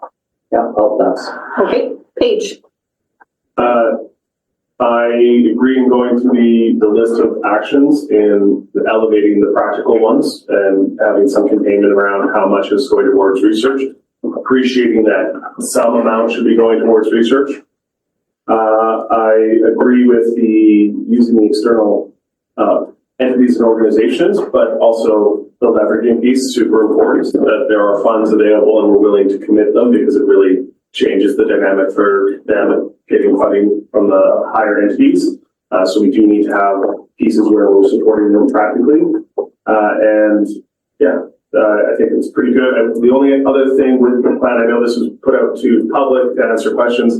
There are a lot of redundancies or higher level themes I see within the actions, especially around food and agriculture and then mapping. And I would hope we see an iteration of this particular document with time that starts to consolidate some of those pieces or forms business cases that capture multiple pieces, and we can lose a little bit of that fluff. Thank you. I'm just going to see, staff, you're good. Do you have any further comment before I go back to Director Jackman? That's all. This is, excuse me, it's Wayne Murphy calling in here. I just want to have a few things to say. Will you call on me at some point in time, or? Public time is at 11:45. Sorry, we have what? A time limit? Public time is at 11:45. Right. I want to comment on this meeting. I've had a hard time. I've been over an hour trying to get into the meeting here, trying to get information. So, but I do want to make some comments. Could I make them now, or do you call on the people? At 11:45, we will open it up to the public to make comments and ask questions. Okay, I'm over in a different time zone. I'm at 11:54. I'm sorry. So I'll listen to you and then I'll do the 11:45. Sorry for interrupting. I just didn't know your process. No problem. Thank you very much. Okay. If you can mute again, that'd be great. Thank you. Director Jackman, back to you. Yeah, it's interesting because at home it's about 57. Yes. So I would like to look through the chair to maybe CAO to answer this. I want to see us make as many decisions as possible in the near term so staff knows what they're doing, but I want to see all the budget stuff. Would this be best referred to the special board meeting to review the budget, or should it just simply go till March? Because this may not be as impactful as all the other conversations we're going to have on February 21st, which would make sense. Yeah, through the chair, I think the March meeting might make the most sense right now, simply because even by the February 21st budget meeting, you'll have only seen an updated draft of the Service 105 budget. You would have had the point where you're finalizing something there. So I think that it probably makes more sense to bump it to March. And we may have a chance to go by chair to see some clarification because we do have a February slide. That's right. Yeah. So I will move this important but nebulous issue be referred to the March board. Do we have a second? Thank you. That's second. On referral? Seeing none, all those in favor? Opposed? Carried. And I do just want to check, if we have a CSLAC February meeting, can we not do the budget conversation at that point and not at the special budget meeting? Yep, the chair, that's where it's going to go. Great, thank you. Okay, AKBLG convention, Kimberly sponsorship. Anyone want to make a motion and ask a question? Paige? Go ahead. Oh, you're moving the motion? Yep. Do we have a second? Thank you. Discussion? All those in favor? Opposed? Carried. Okay, 6.2.2, I did have Director Newell on that one. Go ahead, Director Newell.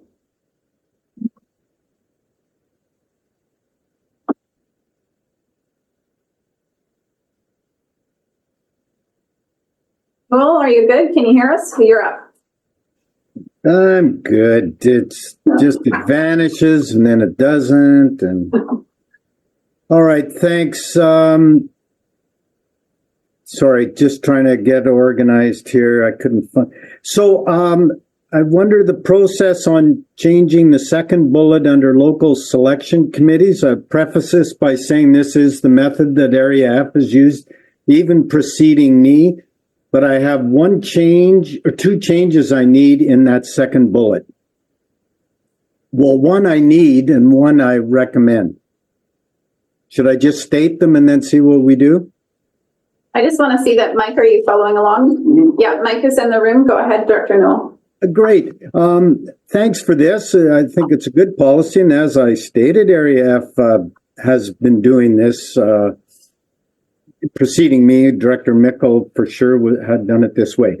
I think the limiting it to 6 doesn't work for Area F because I have 2 fire chiefs, alternate director, myself, and then some citizens that have volunteered. And we have 2 sides to Area F, and I like to find balance in that way. So I would recommend that we include the maximum or increase the maximum to 10. So maybe I'll pause there just to see how realistic that statement is. Mike, do you have a response? No. It's a board decision, but yeah, it's realistic if that's what works for us. In writing this policy, we don't we didn't have the opportunity to get detailed information from each of the 22 local selection processes. So the number 6 was thrown out there as what we thought would be reasonable, but if practically it works better for some areas to have more than that, that's fine to include within the policy. And can I just clarify, it would be up to 10, so we're not also limiting ourselves in the numbers we have to get? Director Newell, am I following that? It'd be up to 10? And a maximum of 10, as the exact wording is. Okay, and you had a second, go ahead. Yes, this might be nitpicking or whatever, but since we include the fire chiefs, and generally speaking, that's pretty simple. The fire chief lives in the area, and our Beasley fire chief does indeed live in the area. But our North Shore fire chief, the challenge in the North Shore is trying to find accommodation and hire a chief. And they may or may not be resident at a given point in time. And I just wonder if that's nitpicking and whether our North Shore Fire Chief, Tom Service, would be able to again sit on our committee if he were to put his name forward, but he has to kind of live in Nelson right now. So I just wonder if we can just kind of say, well, that's, you know, whatever. I just want Tom to be part of it. Our fire chiefs are valuable members of our committees. Mike, go ahead. Yeah, I think it's possible that, you know, we could change the wording there to say resident or work within the administrative area. The overall intent with that was really to just make sure there's a connection between that area and the people who are making decisions about funding them. But if we can have that, you know, that's fine, and we can bring that back in the last policy. Newell, you're good? That's perfect. Thanks very much. Okay. And sorry, I should have indicated this is receiving input. This is not approval. So this is very much the time you can do that. And if you get missed, it's also something you can email in. Could I just have a supplemental then? If it's quick, we got a lot of speakers. Yeah. Well, time is drawing nigh as well. So I guess it's still January. Okay, never mind. Okay, you might want to drop your video. You're frozen. I think you stopped speaking. Okay. Director Cunningham, go ahead. Oh, sorry, let's just check. Newell, you're good. I heard you. Okay. Sorry, Director Cunningham, go ahead. I didn't have a question here. Oh, okay. You're on the list. Pop off. Yeah, thank you. On the selection committee, you know, actually 10 is a lot for a selection committee for a rural area or whatever. That generally meeting on Zoom, it will take quite a bit of time to go through the education. But if it's up to 10, then we as directors have the ability to say, hey, we only want 5 or 6, period. With that understanding, I would support something like that. But the other one, staff will prepare a web form for application to local selection committees. So is that the only place, and anybody that wants is going to be advertised in the paper or anything like that? That would be the first question that I have. Mike, go ahead. Yes, through the chair, we will build in a period of time so that newspaper advertising can take place for that opportunity to selection. Okay, in consideration, the newspaper, Valley Voice is the newspaper for the Caslow and the Spokane Valley, and it only publishes once every 2 weeks. So to ensure that you meet the publication deadline for us to appoint those committee members so they can apply. And a follow-up on that question is, when they apply, you're going to send the application forms to the directors to look at and choose who they want to be on their committee members? Through the chair, as the policy is currently written, yes, that is the process. Okay, so, you know, if we have, for example, 20 applications and director chooses to only have 3 on the committee, that will not be contested, or I shouldn't say it would not be contested, but that would be appropriate for the director to do? Through the chair, that is permissible, yes. Maybe it's important to just sort of know one of the key points around the program and the here. So the RDCK, as we've discussed previously, is a bit of an outlier as a CPT delivery partner for this program.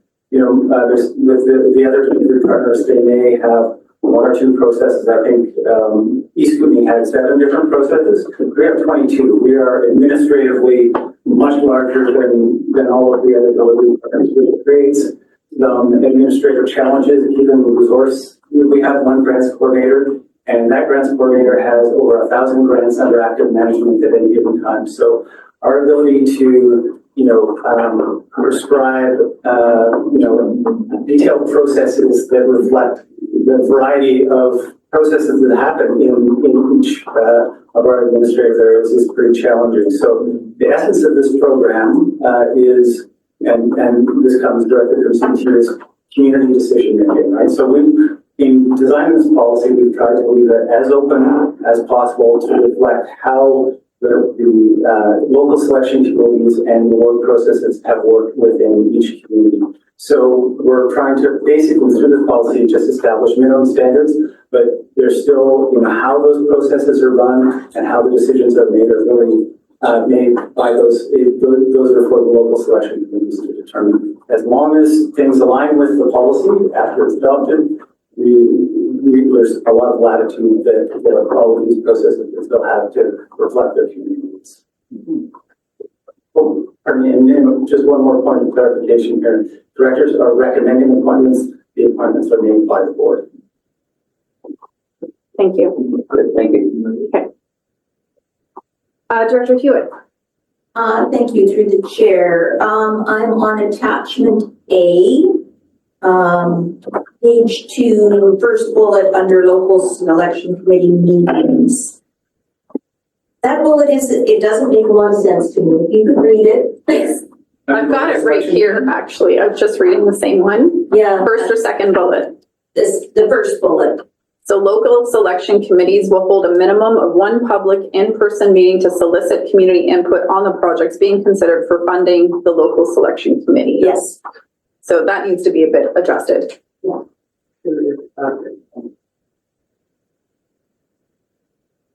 So I'm not following what needs to be adjusted there. So under We're local, funding the local selection committee, Oh, right? So right. it's not, we're not funding the local selection committee. right. My No. apologies, that's a typo. It should just be considered for funding. Okay, let's strike those last. Okay, perfect. And my other one is in attachment D. I know it's the CBT, the funding agreement, but I see the funding allocations has the CIP and AAF, is it gone? Because the reason I'm asking is because Director Watson and I have combined, so Caslow's allotment with the former CIP amount for Area D, but this only has Caslow and Area D separately. Am I now just running my own process and Director Watson will be doing one process for all Area D, or does the regional district do a further breakdown of those allocation amounts? So we can continue to do the same thing as in the past and any other area that has affected areas funding. Okay, is that? It's not. Yes, the CBT agreement allocates the funds per area, the breakdown. So when the program changed from CIP AAT to READY, they kept the funding formulas exactly the same. So the areas that previously received the affected areas programs continue to do so. Nothing changed internally with the calculation that we used to allocate those, because in some cases, there's shared processes between areas. So the calculation has remained entirely the same, still the same amounts of funds. All right, yeah, because that makes a difference to our local selection committees and who we'd look at to choose for those. So thank you. Director Lockwood. Thank you. Through the chair. So I could miss it in here, but I don't see where, as Director Newell said, is up to 10. We would like up to 2,000 because we don't have a committee we have all of Salmon Area G, and I don't see how that is in here unless I'm missing it somewhere. Yeah. Because we do democracy, we don't make unless it's COVID time and we had to do it and it was the worst experience ever on me. I don't ever want to have to repeat that. I want our communities to 100% decide. So how does that fit in here, or is it in here somewhere and I just missed it? Through the chair, so there's a requirement to have a local selection committee in place. If all that selection committee does is review the process from the direct democracy process that has historically been used in Area G and submit a recommendation to the board, that's fine, but there still needs to be that oversight there. There's no intention to change any of the historic processes that happen in the community, but there still needs to be, if you convene a local selection committee that had the minimum amount of members just to oversee the process and to make that recommendation to the board that reflects what the people have decided, that's totally fine. Okay, if I could go further, thank you. So the Village of Salmo has always, and with, along with my fellow director, has always used the Village of Salmo staff to put out all the work and do all the work on it. And we have never been a part of any approving or anything. So how would that change in our area? I understand that now it's sounding like that we absolutely need to have this, but what are we overseeing?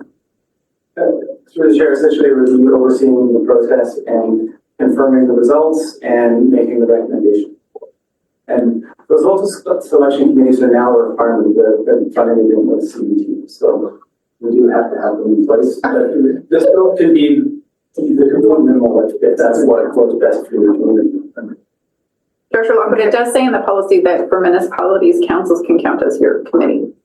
So if you're doing it through your council essentially and using staff, I believe that qualifies as your selection committee. I guess I'm just saying is that we don't, as a community, ever decide. We let the community 100% decide. So Can you, I've got you on the list, Cunningham. Can you guys just, the selection committee is not. We can call. Okay, thank you. Weatherhead. Thank you. Actually, that was not part of my question, so I will take that one offline. The other question I have is also under local selection committees. It was the third bullet down where I'm talking about that administrative area completely within a municipality. They can be all or part of a municipal council without appointed public members. Now, how does it work if it is a shared, between an area and a council, a municipality? Is there a limit to the amount of council members that sit on that selection committee to make it that there is just one from each that are elected officials in that space?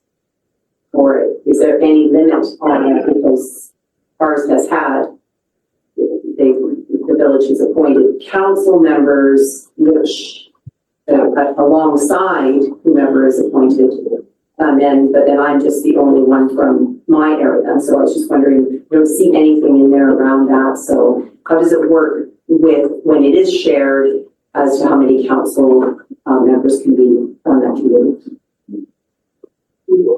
Through the chair, as it stands now, the policy is silent on that. Again, in the interest of enabling the historic practices, there's nothing in here that provides any guidance on that. The bullet point that we have here is really is included to reflect that in many cases where the funds are allocated specifically to a municipality, a lot of those councils serve as the local selection committee. It doesn't really cover off that shared piece, and I would say refer back to how it's historically been done there, and between the directors responsible trying to achieve some consensus around that. Okay. These local selection committees are not anything that staff have historically had anything, at least in previous years. It's just been the director saying, here's what we're doing, and we post that on the website, and we hold the meetings for it, and that's really it. So, and if there's, specific issues that, you want guidance on, or, some history or what's done in other areas, maybe you can talk to staff about that and kind of help problem solve around that. Great, thank you. Director Davidoff, go ahead.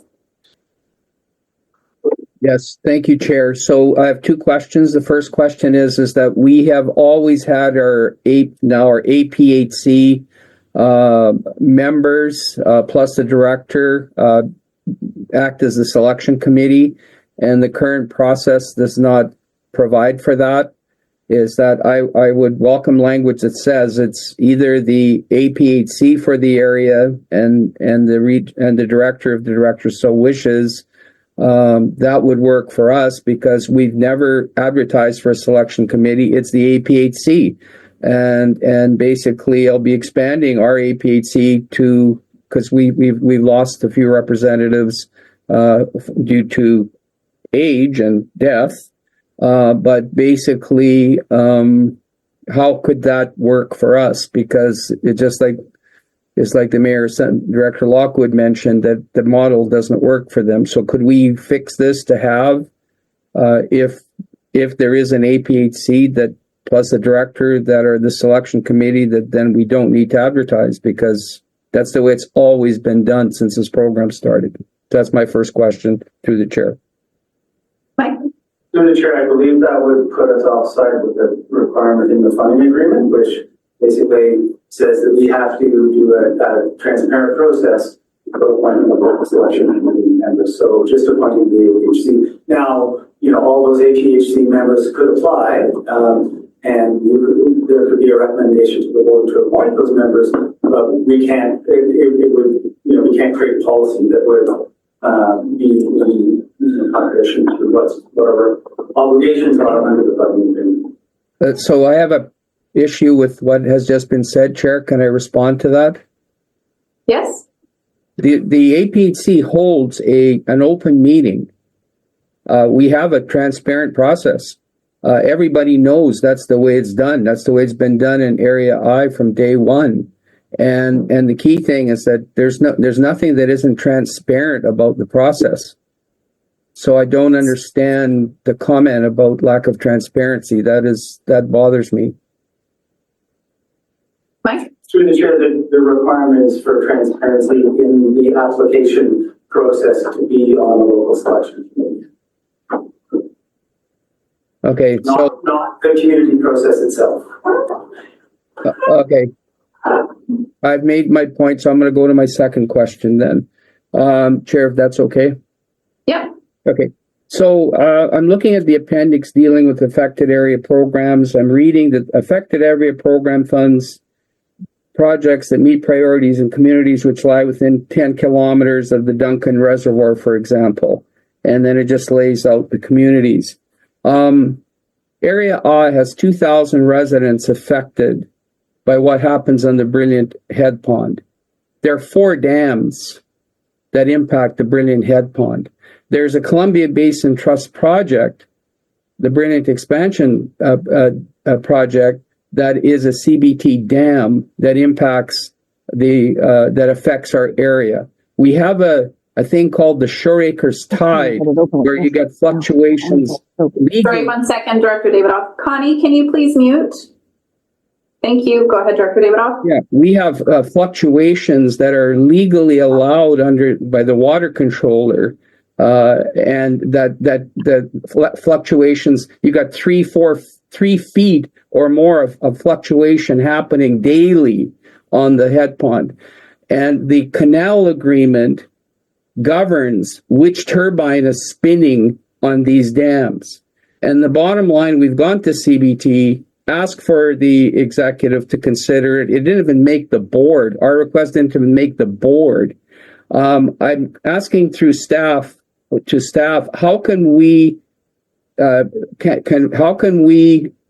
review this affected area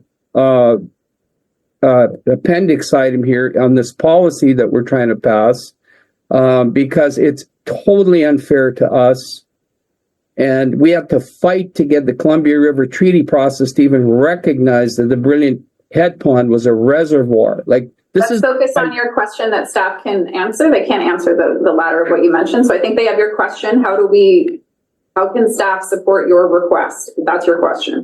That's my question. So I Thank don't you. need an Over to answer Mike. today, but yeah, Mike. Go ahead, Stuart. We've got it, Director Davidoff. Thank you. Through the chair, Director Davidoff, I can work with you if you want to try to bring something to the February board meeting, get direction to communicate with CBT again and ask for a review, something like that. But I can take it offline and discuss with you for February. That'll work. Thank you. Okay, I had a couple questions and then we've got Cunningham and Weatherhead.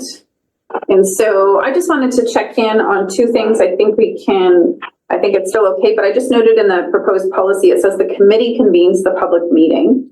I just want to clarify, staff is still doing the bookings and still doing the advertising. And it says the director can run the meeting, which is historically what I've done. So that's all still good. That's correct. I'm getting nodding yes, thank you. And then from the recommendations from the committee are the ones that go to the board, also just verifying, I've historically been the one to submit the final recommendations based on what the committee determined. That'll still be acceptable. We're not doing like a formal committee meeting with a recommendation that the minutes are received and directors can still submit that to staff. And that is correct. On behalf of the committee, the director can submit that information as long as it reflects what the committee decided. Okay, great. Thank you. Those were my questions. Cunningham, go ahead, and then Weatherhead for a second. I just need a little confirmation to the chair. So, talking about Salmo and Chief, our selection committee could be the director plus the Salmo council. That's all right as a selection committee, and they can use their staff to set up all the advertising materials and run the public meeting and so forth and so on. That's all right. I mean, in other words, we can do it the way we always do. We should mean, as you know, we had God night, which means all the requests were posted around the gym in the Salmo High School. We had an excess of 200 to 300 minimum people there who vote by putting dots on the front and the funds given out are in relation to the number of dots. So saying that, we can still follow that process, and at the end, we will, the mayor or myself, probably the mayor, on behalf, well, therefore, submit the results on behalf of the selection committee, being the two of us plus the council, who will all be there.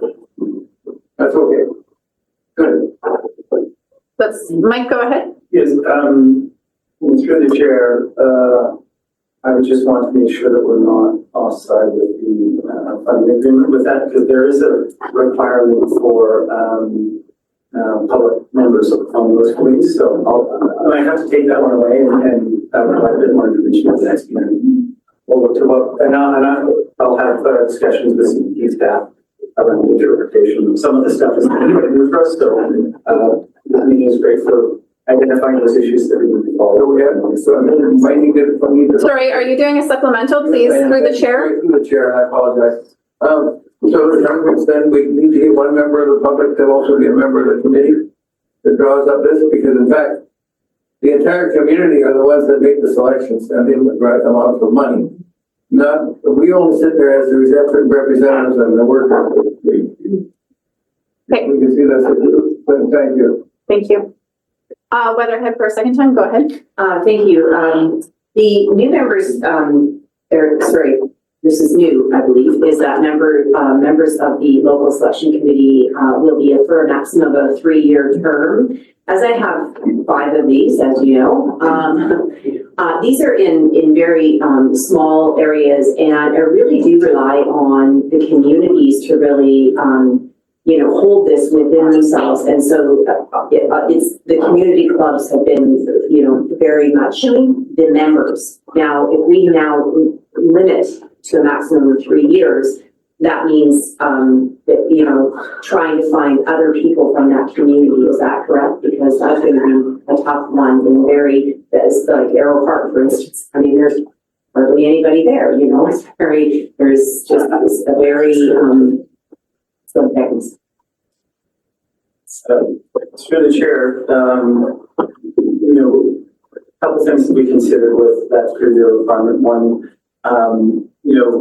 administratively, it's a lot to reappoint people every year. So, typically, there is new people involved every year, but now that this is a formal process with formal appointments, we don't want to be in a place where we're having to rerun the whole process every year. So, but the contractual requirement is for a transparent process, and long-term appointments probably are not the best for ensuring that there's renewal of those committees. So the way that we're going to structure it is the application form will have a box where people can submit the length of time that they are interested in being appointed for, and the directors will consider that, and maybe we would have the opportunity to stagger or recommend staggering the membership. So some appointments will be for 1, 2, or 3 years, but there would be nothing to prevent people from being reappointed after their term is up. It's just that there's we're making sure that built into the program is some opportunity for continuous renewal of the membership. Yeah. Thank you very much. Thank you. So the speakers list is growing, and I just want to remind us we're not voting on this today. You can reach out to Mike to figure out, this is what I want to do. Does it work? How can I get it to work? You can do that offline.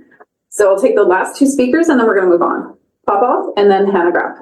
Along the same lines, I think Mike has answered my question. Is the term of a director is 4 years, and if the director gets de-elected and the new director comes in there, he's not obligated to keep that. So maybe you can make the term for 4 years, or whatever the applicant chooses to be, up to 4 years, and then that way you don't have to go through the process near the end of the director's term. I'll have to think about that one as well, and again, refer back to the funding agreement and probably discuss that with CBT as well. Hannah Graff. Much like Director Davidoff, I use the APHC, but I'm really comfortable with opening it up, allowing more people from the public. And I also really like the idea of a 3-year term, so people have some understanding of the process, how it works, and we can carry through smoothly. So I personally will be encouraging the APHC to apply, but at the same time welcome new people from the community who may want to be involved. So I think it's good. Okay, thank you, Director Hannah Graff. All right, thank you, Mike. Thank you, the rest of your crew over there. And we're going to keep moving along. Yeah. Through the chair, I just wanted to draw the board's attention to these 3 reports that are here for information. These are the new board report templates that have been drafted and staff is working on. We're welcome to feedback depending on how they work for you or not. So we're now going to there's a template for 4 information reports, which you saw with that Ready Grant application, or policy rather. There's the media report, which Cherise used extremely well to outline the SharePoint issue. So that's kind of the bigger report that we use for larger issues. And then we've also got a template around financial plan amendments, which will be nice and simple when those do come to the board for review. So staff's kind of getting used to them. We might have some small changes as we work through them, but if you've got any comments, feel free to provide them to me offline if there's something that Doug here doesn't work for you there. Thank you. So we're on 6.2.3. Cherie is in the room. Should we have questions for her report? Do you want to just give us a brief overview of the purpose of your report and any kind of questions? Go ahead. Sure. So this report is really just to provide an overview of the current status of records management at the RDCK. Currently, with the IT program, we are implementing what's called the modern workplace, which is really shifting how we do things in our day-to-day, and it sort of leaves records management a little bit behind. So this report kind of goes through what the issues are, where the gaps are, and what our proposed solution could be for the future. But our main intention is to focus on a phase 1 of looking at a consultation to see what a roadmap would look like to move forward into this modern workplace. Thank you, Cherie. So we're not looking for action from the board today, but we're definitely open to questions and more for an FYI on your part at this time. Jackman, go ahead. And then so a little bit of food for thought to the question to how the next couple of phases might look. Experience says if you give somebody a $10,000 contract to create a roadmap, or you call it a project brief or whatever, that when the $200,000 to $300,000 chunk of work comes out, they have a very good inside track to grab a lot of work. I would hope that the chair of the next phases will be broken up so that we don't go out for a up to $300,000 chunk of work where we may be into a single consultant who's kind of predetermined what their work plan is going to be because they wrote the outline. And then we would break it into phases or milestones as it makes sense. I have no idea what to chew off first in the game here. And at those milestones, we would also consider the maker body, because this is my federal government experience. Sometimes you gotta say there's a $50,000 investment in staff time. Sometimes you gotta say, well, no, we're not gonna go inside for 300 and leave 50,000 staff. Maybe at some point we say we need the in-house ongoing expertise. We will make the inside capacity available and not buy the next $150,000 in consulting. Get very concerned when we might set a consultant up to think they're gonna put $250,000 in their back pocket and then we'll see how it goes. I think the asset management plan, I don't want to be too critical, maybe is an example of how a consultant puts money in their back pocket and we start off with an 8 month or 6 month delay. So this should be phased. I very much look forward to hearing what those phases will be and what our asks are going to be in future budget years if we survive future budget years on whether it's in-house or consultant. Thank you, Jackman. Director Davidoff, we have you on the list, but can you mute until we call on you, please? Yep. Thank you. Vandenberg, Davidoff, Lockwood, then Page. So far, Vandenberg, go ahead. Thank you through the chair. And to build on Director Jackman's here somewhat around this, built into the scope ought to be to the consultants that they should be bringing in some other best practices. There's others that are dealing with this, and not necessarily this municipality or governance, but certainly out in the private sector. And so then that gives us a little bit of a hedge that they have reached out, looked at other best practices, so we're not reinventing the wheel. And I think that that's an important consideration that I'd like to suggest. Thank you. And Shrig, anytime you want to jump in, just stand up. Great, thank you. Davidoff, it is now over to you. Thank you, Chair. Yeah, I was just looking through the report and I noticed that session number 4, which is this is on session number 4, which was July 17, 2024, which was with the fire services. The regional deputy fire chief and the regional fire chief were both absent. So was there a follow-up session before? Because there's only one member of the fire services team that was at this meeting, and the regional fire chief. Director Davidoff, sorry, are you referring to the asset management report or the SharePoint information sharing? Sorry, wrong item. Yep. Okay, hold that. We'll put you on for the next one. Thank you. Sorry, I looked over Sheree. We were both like, what? Okay, so on 6.2.3, advancing modern workplace with SharePoint, just making sure we all know where we are. Thank you. Lockwood, go ahead. Thank you, and through the chair. There was a couple of things that stood out to me in here under employee frustration and turnover. So a question of mine is that have we lost staff? Because that's what this indicates, that we've lost staff because our IT is not the greatest, is how I take this. That's my first question. Go ahead, Sheree.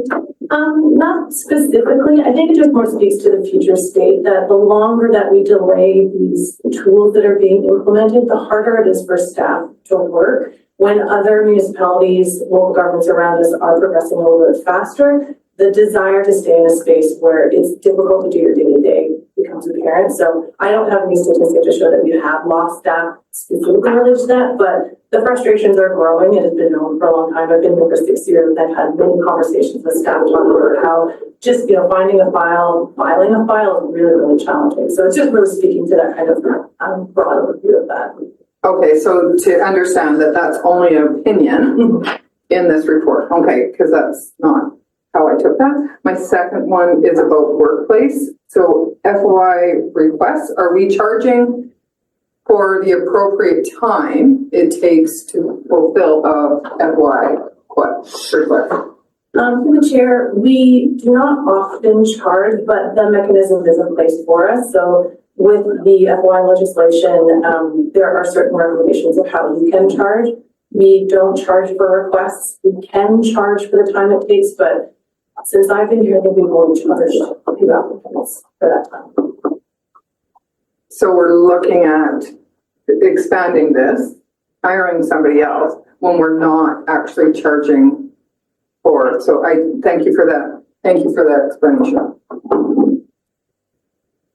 Director Page. Thank you. Yeah, I can fully appreciate the frustration of trying to figure out where to store something, how to name it, how to find it later, whether it's been digitized appropriately so you can search for it, whether you have the right tools to access it or share it and understand what those permissions are across the things. That makes a lot of sense.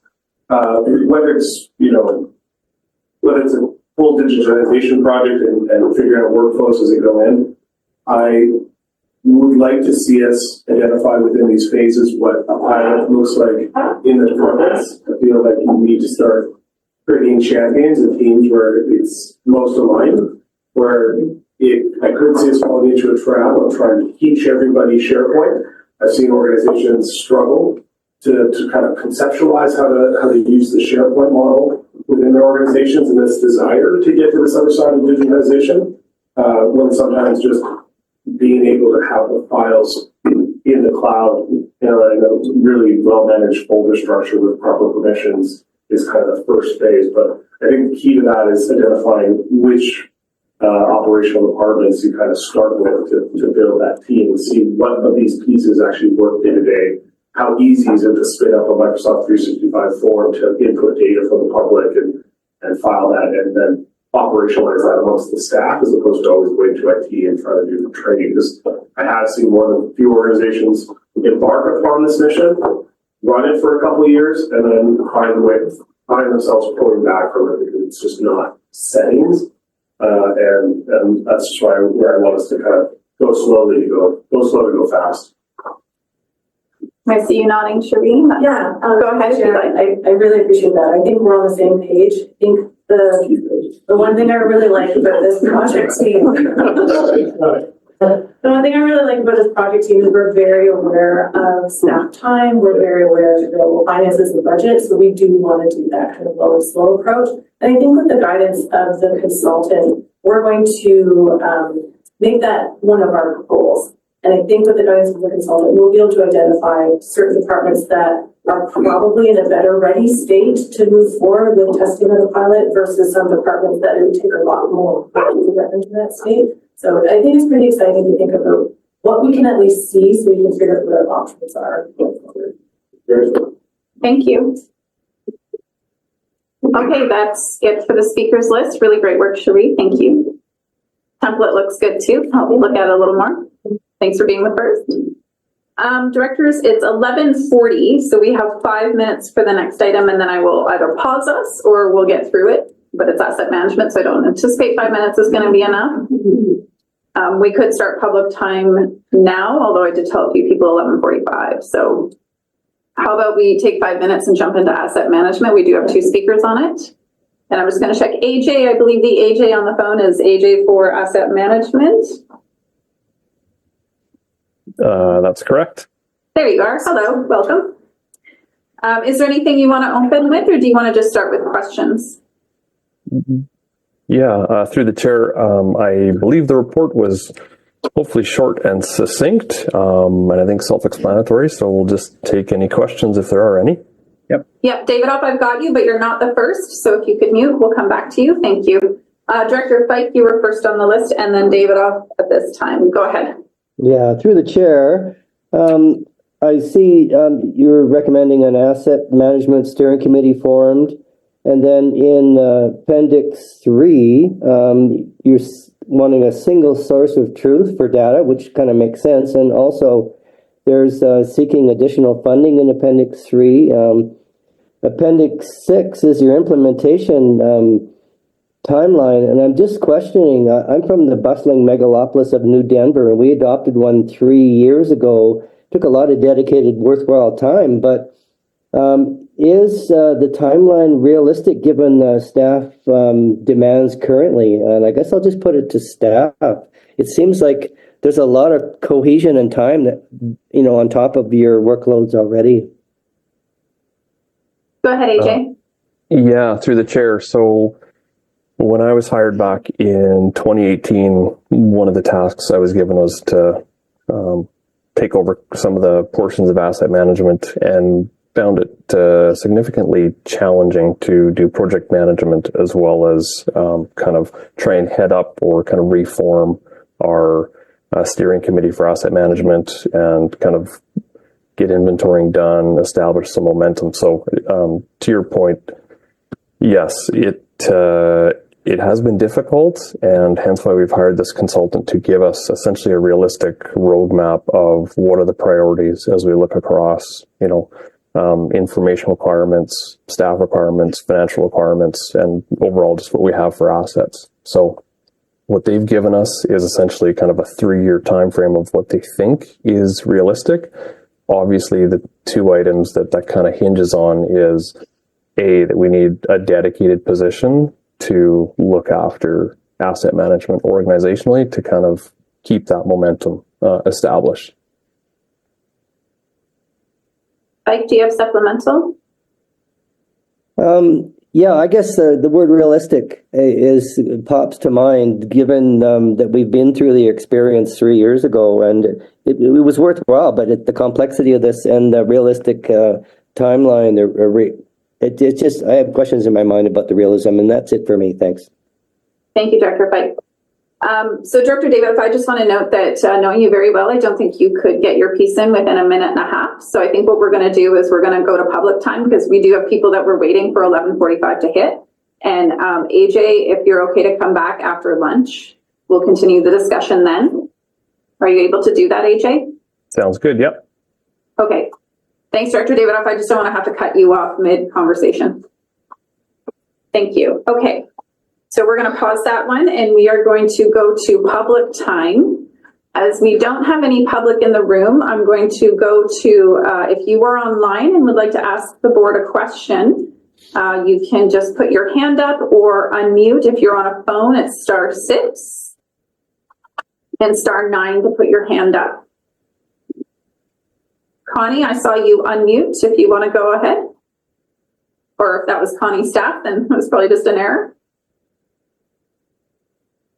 We had so many people and now we don't have anybody.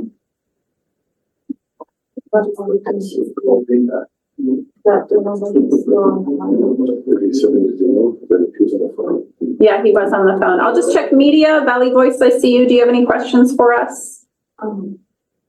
No, I'm all good. Thanks. Thank you. Yes, Ange? I'm going to try unmute 780 because I believe you were waiting to speak. Oh, yes, please go ahead.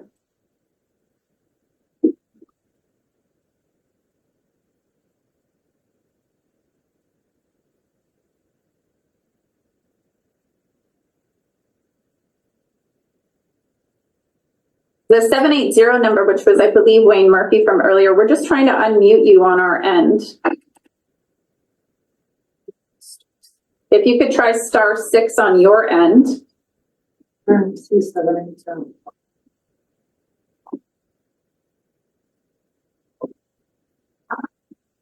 780. Oh, there he is.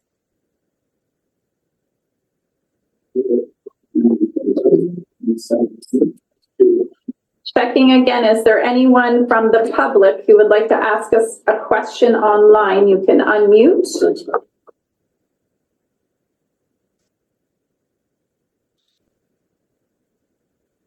It's *6 if you're on the phone. I have someone in the room, so I'm just going to go to them and just proceed to do. Go ahead. Okay, thanks again. I'm back. Thanks to the board for hearing our delegation this morning. I want to come back and ask a question to the board. A bit of a preamble first. I incorrectly identified myself as a Nelson resident. I'm actually in electoral area F, just on the North Shore, so for the record. Okay. My question, unsurprisingly, is on the Sue Big Oil campaign. So from a regional district perspective, the legal focus of this campaign is on providing compensation within for climate impacts and costs incurred within the services offered for rural areas. Some of those many services include emergency management, sustainability, and general administration. So my question for the chair is, should this board commit to joining the Sue Big Oil campaign, for which service would the $1 per person contribution likely be drawn? Well, as the representative to speak on behalf of the board, because we haven't debated it, I cannot answer that question. It has to go before the board before we can represent an answer by the board. Okay, thank you. Unless staff wants to add anything. No, through the chair, that would form part of the resolution where it's paid from, and that would be something the board would have to discuss and debate before making a decision. Okay. Yeah, sounds good. Thank you. And just going back online, if anyone has unmuted, you are welcome to ask a question. Did 780 get a chance to unmute?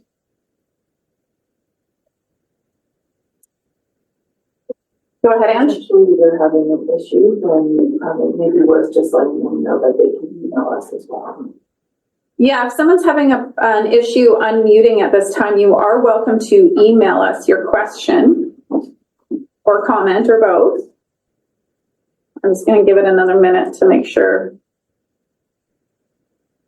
I'm sorry, Director Davidoff, I said you couldn't keep going because I was anticipating a full public time. Well, Chair, I'll do a point of order if that's okay. No, we're in public time. No point of orders. I'll get back to you. Let me finish public time. It has to do with public time, Chair. What's your point of order? I'm just saying is that if Mr. Murphy calls in later in the meeting, and then if we decide as a board to say we'll accept that call, that might solve what we're going through right now. But that's up to the chair to consider. Unfortunately, public time is specific in our procedures bylaw, and I would be hesitant to move it around without people knowing that we did that. So I'd like to stick to what we committed to, but thank you. Wayne Murphy, are you with us? Okay. Technical issues. All right. Well, we gave it lots of time. One more time, anybody? Generally, it's one per, but by all means, go ahead. Just make it brief, please. Okay, yeah, since we're here and since we have the public time to get through, I'm here as the public, so I'll go again. I guess my general question is, because we only had 10 minutes for our slideshow this morning, I wasn't able to cover some of the depth of detail that I would like to, but one point I wanted to... Hello? Okay, we're going to let John go. Hi, Wayne, sorry. Is that you, Wayne? Sorry, Chair. Yeah, I pressed star 6 about 20 times, so I just logged out and logged back in. So, yeah, sorry for that. Well, thank you for your efforts. I could hear you, but I couldn't hear you. But so, is there a time limit on how long I can talk, or? Max is 2 minutes. Oh, 2 minutes, and I'll just go straight to the quick points then. Okay. First of all, we fully disagree with, I didn't hear the proposal, but I had read it. We fully disagree with even the concept of doing this. We have, first of all, you have to determine what percentage of the people even agree with this whole climate change and the climate action plan. So first of all, that's a debate that takes more than 2 minutes. Secondly, you know, anybody who believes in this climate action thing is either uneducated or they're looking for a reason to use that narrative to make money. So, and I could give you guys an education for an hour if you'd like. Bottom line is we've got way more important things to do. We've got way more important problems. We've got housing problems. People are stretched to the limit. The inflation under the Trudeau Singh government's been almost 50% in their term. People cannot afford another expenditure, and we need to, we need to make life choices. Everything in life is a life choice. So, I don't think that we should move forward with any of this, in my opinion. And so right now I'm in Calgary, actually meeting with some oil field guys. I'm a former energy sector guy, just so you know where I'm coming from. And I think that I'll make some recommendations to some of them. Some of them are actually, I believe, listening in right now. So, but we'll be making recommendations to them on how we would proceed. But I think we're throwing money at something that is non-existent, in my opinion. But even if you believe in the climate change thing, then China produces 30.7% of the world's carbon. Canada produces 1.6% of the world's carbon. And we supply the cleanest energy in the world produced by the most ethical oil field companies in the world. And if you're really serious about climate change, the best thing we can do is get more and more and more Canadian energy to market.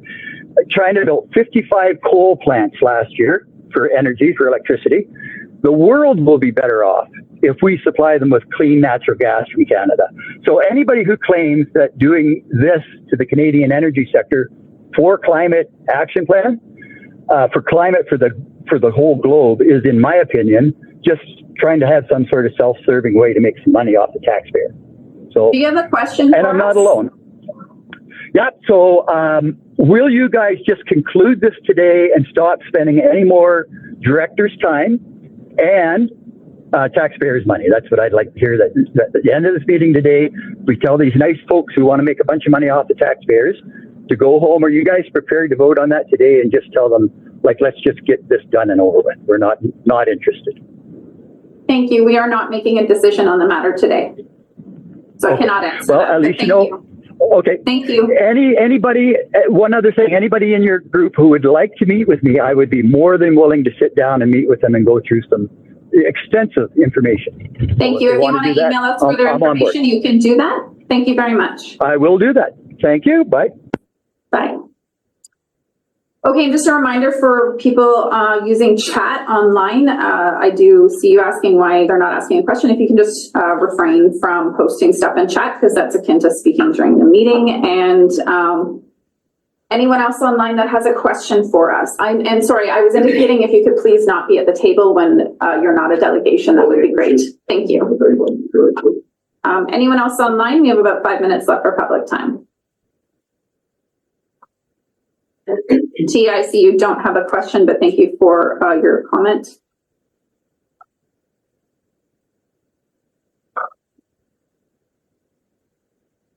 Okay. Just a question. You don't ask questions during public time. But the comment you just referred to, is that for public time? Not being at the table? You just mentioned somebody said in the comment. Yes, it was on the chat. It was, the chat is, why is this person just giving an opinion rather than asking a question? I was just reminding them that when they use chat, they're speaking in a meeting. So please refrain from doing that. You can put up your hand. Okay. Sorry. Thank you, Director Vandenberg. Last question. If you can just make it a question, that would be great. Sure. Point of order. Is this now turning into a debate? Nope, because we're not going back and forth. They can ask one more question because we have the space, which I've allowed for other members of the public. Okay, my question with quick preamble is, we didn't have a lot of time to cover all the material we wanted to, and I'm on our delegation this morning, and one concept I wanted to underline to the board is attribution science. So groups like World Weather Attribution, the Climate Accountability Institute have been working, it's an emerging field, to quantify how much climate change supercharges or affects normal weather events, turning them into disasters. One example I can provide. If you can focus on a question, please. Okay, the one example I'll provide quickly is the heat dome. That was determined in BC, Washington, Oregon, was determined to be 30% longer, 30% larger and 50% longer than it otherwise would have been in a normal pre-industrial climate scenario. My question to the board chair, is the board aware of the field of attribution science and its importance to Suda Will? On behalf of the board, I don't have that answer because we haven't debated it, but each member would have their own ability to research and understand things at their pleasure. Thank you. Thank you very much. Okay, folks, we are going to adjourn for lunch. We'll be back in an hour.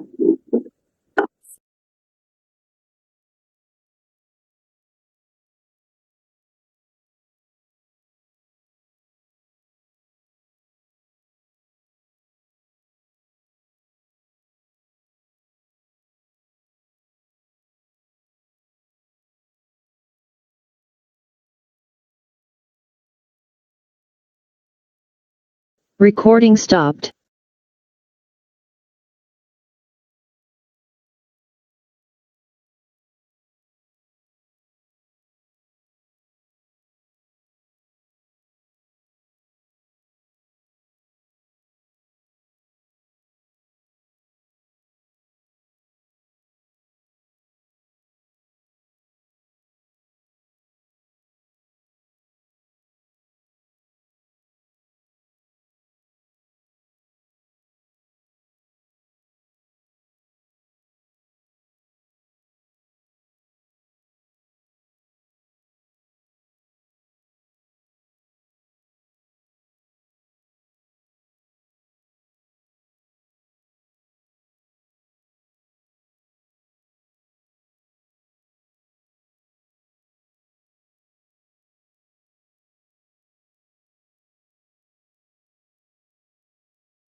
Recording in progress.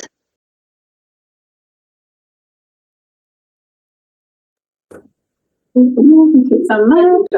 Thank you. Let's just check sound. Director Newell, how's your sound? Good stuff. Thank you. Director Graham, hello. Director Fife, you good? Alrighty. Hello, Director David. Can I check mine? Check, check. You're good to go. Thank you. Okay. And AJ, I did see you pop back on. Yes, I am back. There you go. Thank you. You just turn on cameras and the whole thing does this. So that's why I look like I'm doing this. Thank you so much. All right. Hope everybody had a good lunch. We're going to jump right back into the asset management conversation. And David Off, you were first on the list, so over to you. Well, thanks, Chair. So first I want to apologize to Sherry. I probably scared her. What is he talking about? So AJ, this is for you through the chair. So in the report, in the Roth report, I see that the session held on fire services was supposed to be attended by the regional deputy fire chief, the regional fire chief, and actually they got regional deputy fire chief here. We have two people. But basically, only one person was able to attend, and that was Chief Fest. So, was there a subsequent meeting held to allow for a fulsome conversation with the consultants on asset management planning within the fire services, or was it the notes that we have and the comments from the meeting? That was the only time that they had an opportunity to provide any input in this report, because fire service is a pretty big deal. Lots of assets there to manage and plan for, and we're getting hit with that right now, pretty big. So through the chair to staff, just if you can answer that question. Yeah, through the chair. So unfortunately, David Zayance had just issued his resignation notice, but between himself and Grant, they did provide the comments that they felt were important to Tristan when he met with Roth. So I could confirm that with Tristan, but my understanding is that the comments related to fire from the deputy fire chief and from the fire chief itself came through Tristan. Okay, supplemental, Chair. Yes, go ahead. So then I think what I'm hearing is that there was only this one opportunity for our regional chiefs and deputies to provide input into this consultant's report. Is that correct, through the chair? Yeah, through the chair. So they were invited to the March 26th session, and the three of them were unavailable. And so we did pursue them and were able to kind of reschedule that March 26th session to July 17th. Okay, and then there only one person was there. Okay, thank you. Correct. Thank you. Further discussion on the report. This is quite a big piece for us in terms of asset management. I think it's really good to lay the groundwork, unintended, kind of. Do we have further conversation on the piece? Director Lockwood, go ahead. Thank you. I'm just wondering, with our asset management as we move forward, do we right now have logbooks that are in our vehicles, in our buildings, that we're actually capturing what we're doing to those things? So when somebody leaves the organization, that they don't leave with that information, that it's always captured for anybody to obtain? Go ahead, AJ. Through the chair, I don't know if I can speak organizationally, but yes, we have logbooks for our vehicles that track what happens to them, and I can speak specifically to like our project management group. So every file, record, asset that we touch, every project that we do is documented in such a way that we leave an electronic record, and then when staff do turn over or leave, someone can easily basically pick that file back up and run with it.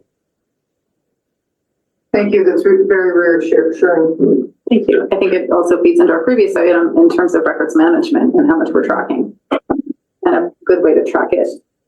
Did you have a question, Lon? No? Okay. Well, that was a really big report. I was anticipating, oh, there we go. Director Main, go ahead. Yeah, thank you. It is a really big report, and it's a really big bite of something that we actually do need to do. I mean, we're a big organization. We have multitude of assets of all sorts.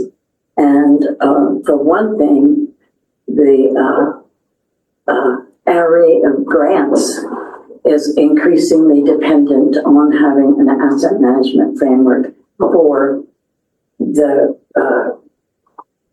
for what we own in relation to what we're trying to get money for. I just saw something in the first couple of paragraphs. I'm trying to find it again. Oh, to assist the RDCK and its member municipalities in determining and achieving their asset management goals. I would like some clarity around that as to whether and in what format some of this work might be available to our member municipalities. Sure. Go ahead, AJ. Through the chair.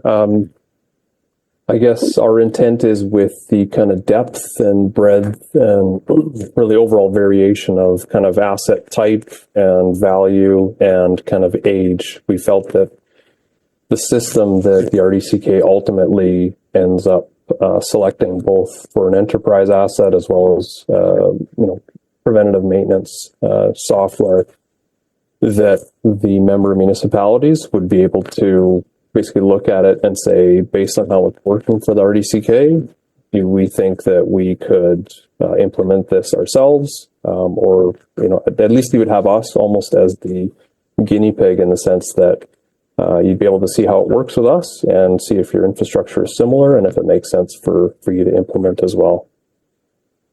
Okay, thank you.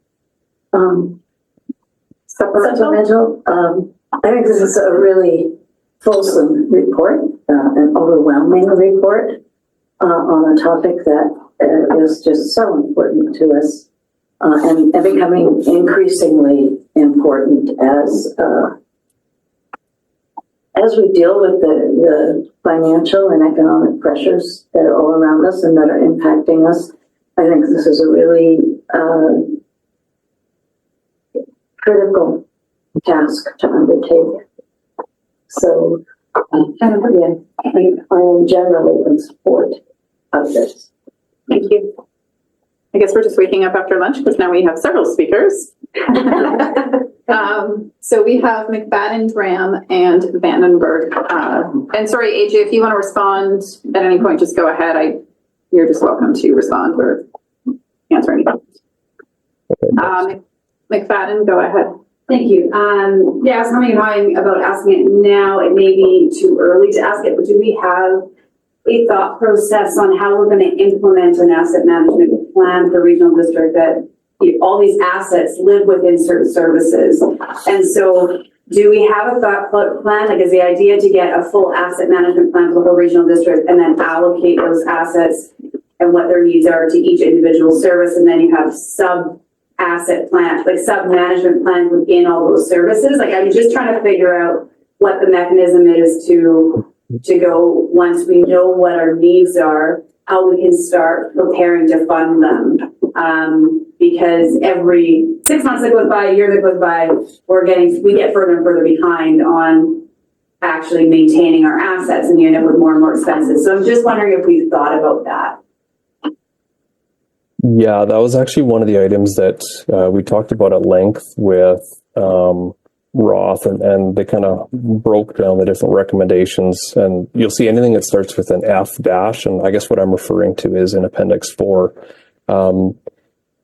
Several of the items kind of discuss finance, but in the year one of the recommendations under F3 was we have to develop strategies to increase the funding. In year 2 to 3, it was, and kind of beyond, was basically developing long-term funding requirements to understand what reserves are required for assets going forward. So I think that's probably plays in a little bit more to what you're asking. Is that's something that is probably at least 2 years out. We have to kind of get everything in the system, understand what we're doing to it from a replacement and a maintenance perspective. And then once we kind of understand kind of where we're at and what we need going forward, then we can figure out how does that affect the long-term sustainability and funding of those. Yeah. So quick supplemental. So is there a way to actively update those services? Like I can think of an example, let's say a rec service, to keep the information that you're getting updated to that service, so at least you're not making the best decision, but you at least can make some decision to make sure, are we even coming close to hitting the mark of what we're going to need? Are we close to what we need? Is there communication that's going during this process between the two? Yes. So what we've done is on all the larger assets that we have, so say the rec facilities, we've undertaken the facility condition assessment. So we've gone basically component by component, said what's the lifespan, what is required to it, when do we have to replace it, and then one of the steps that I guess we've got in the first year here is every so often, every call it 3 to 5 years, we have to basically renew those inspections to make sure that it captures what have we done to it since the last one, and is there any changes going forward, and that kind of keeps it financially relevant going forward, so we know what needs to be done in the next 5 to 10 years. Thank you. Director Fike, I'm going to go to you because I think you put in that you wanted this item, but you got your numbers mixed up. So is this the item you're wanting to speak to? Yes, it is. It'll be super quick. Go ahead. Through the chair. Just might go to Director McFadden's question too. In Appendix 5, first order topic P1 says identify an asset management champion within each department who will coordinate AM plan with the department and ensure consistency between departments. Who does that? And I'm just wondering, that's actually a big task. And I just wonder about staff time allocation. So who would identify the AM champion? Yeah, so through the chair, we actually did this exercise a few years ago, and we basically went to all the different departments, and all the departments were requested to identify an asset management champion based on either, depending on the size of the department or the program, a champion. So we do essentially have that list. To your point, we did find when we were trying to schedule some of the meetings that time availability was definitely difficult to get those champions or those subject matter experts in their program to the table. So that will be a challenge going forward. It will impact staff work plans. I see Uli wanted to respond. I'll let Uli respond and then I'll check back with you, Director Fike. Thank you. We can't hear you, Uli. I know you unmuted, but you don't have any sound.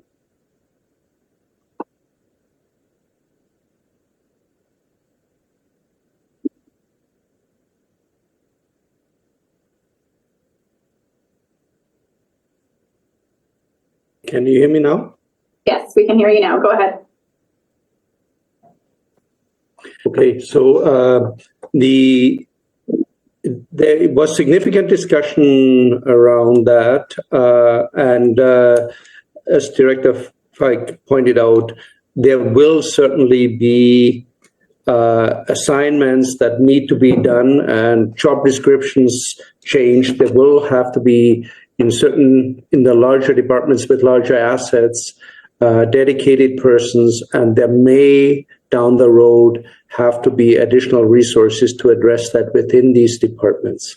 So that's still to be determined. The asset manager is the first step to establish this program and help us to set the parameters around all of this. There's typically two components. One is the general replacement of assets. The other one is the maintenance assets. Both can fall into this planning exercise. Ours probably at this point more focused around replacement of assets than the general maintenance. But it is correct. There may down the road have to be added resources to manage something like this within the department. Director Fike, back to you. Do you have a supplemental, or did that answer your question? Just a supplemental. Actually, I totally agree. You need a champion, but you also need to resource that champion to get anything done that's effective. That's it for me. Thank you. Thank you, Director Fike. Over to you, Director Graham. Thank you. So this asset management is a real slippery slope, and I'm wondering if there is some like minimum value where you stop analyzing your assets, because as you know, your assets can, like, is this just large assets? Like, where is the line on what is considered something that needs to be managed and something that doesn't? Sure. Do you want to? Okay, I'll go first, and then I saw Uli's hand up, so you can go after me. What we did, so when we did all the facility condition assessments, is we kind of arbitrarily set the line at 5,000. So everything below 5,000 we didn't look at. And how that rolled out was, for instance, at a lot of, say, transfer stations or parks where there was a lot of smaller site infrastructure, we basically just did one assessment on, like, we just say, oh, there's a bunch of picnic tables, and here's the general condition of replacement. We wouldn't actually go and pick kind of little item by little items, so that we didn't get lost in the weeds of the details on places where there is a significant dollar value of smaller assets that do add up. But we just wanted to make sure that we were kind of having a broad overview of the quantity and the condition of them. To see if Uli wanted to add anything and then come back to you, Director Graham. Uli, was that good, or? Yeah, no, AJ addressed it largely, but that is exactly it. It is a program and that will step by step be refined. So we really need to focus on the large assets in the year one, drill it down to the others. And what we have found in utilities was sometimes we do get a step too far. So as an example, curb stop valves, if they are as a single project replaced in the whole water systems, they are definitely an asset that need to be identified. We replace them either with the line replacement at the same time, or we do it in smaller numbers. So we have actually then started to taking these valves out of it. So it is a matter of experience to refine these plans and define what makes sense to be in these plans or not. Strict dollar value alone typically is not the right limit. Graham, back to you. Thank you. So supplemental. So I'm just sensing that there should be some kind of guideline in this. Not just be an arbitrary, maybe on the one area we'll decide that, computers are part of it and then the other area is not. So I'm just kind of thinking that as this moves along, like we need some real definitions, like whether it's value or, replacement value. Like obviously an old computer isn't the same as a new computer. So that's just what we do in private business when we're doing our asset management is we do not value our small tools. Like we don't do asset management on our small tools, but we do on our vehicles. So I just think that something needs to be in here to avoid going down this big path of little stuff. Thank you. I'll just gonna follow up with that. I recall seeing guidelines when we applied for the funding to do an AMP. Are there not guidelines that we are using to make those, or is there something that we will set as our guidelines, AJ or Uli? Yeah, through the chair. So we do have guidelines, and that's what that initial kind of $5,000 cutoff was set at. But to Uli's point, yeah, some well, for instance, Fire has said they're interested because they have a high volume of equipment or assets that are less than 5,000. So for them, they're interested in tracking more, which is totally fine. But yeah, as Willie mentioned, there are some areas like, say, water services where curb stops, they're replaced with a main line. And so it doesn't make sense to track those individual items separately, even though potentially they can cost upwards of, 2,500 each plus labor. It can exceed 5,000, but very, very seldom do you actually do that. So that I think is going to be the slippery slope that we have to manage going forward, is that because our assets are both like vertical as well as linear, there will have to be some general guidelines, but recognizing that some programs will get more value and be more interested in tracking assets differently, as well as doing preventative maintenance differently. Thank you. Vandenberg, I believe you're the last speaker. Go ahead. Well, thank you. Some of the stuff's already been talked about. Interested to hear how this is going to apply to the variety of services, because at some point we're going to have to do that. I think you're already there, but you're building an asset management plan that I wish back in my day we had this much detail. We used to call it an R&M plan or operation and maintenance plan, and it was ran by our facility managers. And so this is not new in the sense that it's now called an asset management plan. It's been in industry for quite some time. And so my questions were around, and I agree with Cheryl, where you draw the line, and agree with McFadden on when do we start allocating these into their appropriate areas. So I don't have much more to answer than we've been doing this for a while. It was just called different things. Thank you. I will ask a question. I actually forget when I have a question sometimes. On that, in terms of, I do understand each service is going to see these at different points. Our water services already have them. I've already worked with, our water services team on my water system and looking at the reserve and recommended versus what we can do based on budgets. So I would assume that currently, because we don't have a directed policy on what we do within a budget, looking at that, that those will be things that come forward as recommendations, and then they're vetted against our actual, budget and how much we can increase by to cover that. Will there be at some point kind of like a guideline, maybe policy is a better word, that sets a tone that we should all be following, always knowing we have discretion with budgets every year? Through the chair, maybe I'll take a stab at this, and Uli or Stuart, feel free to correct me. If I was to describe the overall process, the way I would see it happening is we hire the asset manager. They start with getting software in place for enterprise asset management. We evaluate preventative maintenance software.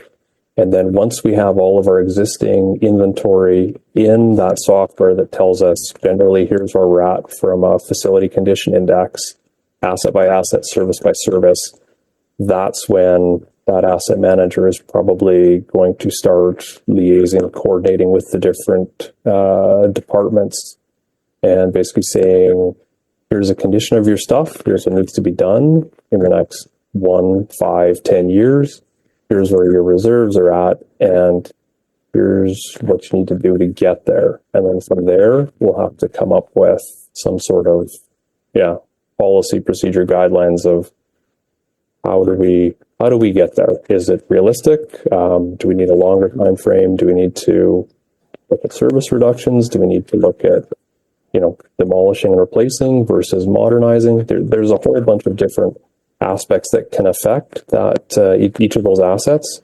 But I think that's where there's going to be quite a bit of discussion with staff and with the board on how we get there. Thank you. Uli, I saw you unmuted. Go ahead. Yeah, I think we will need, or I would recommend to have a policy that sets the minimum funding levels that need to be achieved within a certain time frame, so that we have a secure and long-term security for whatever assets we have.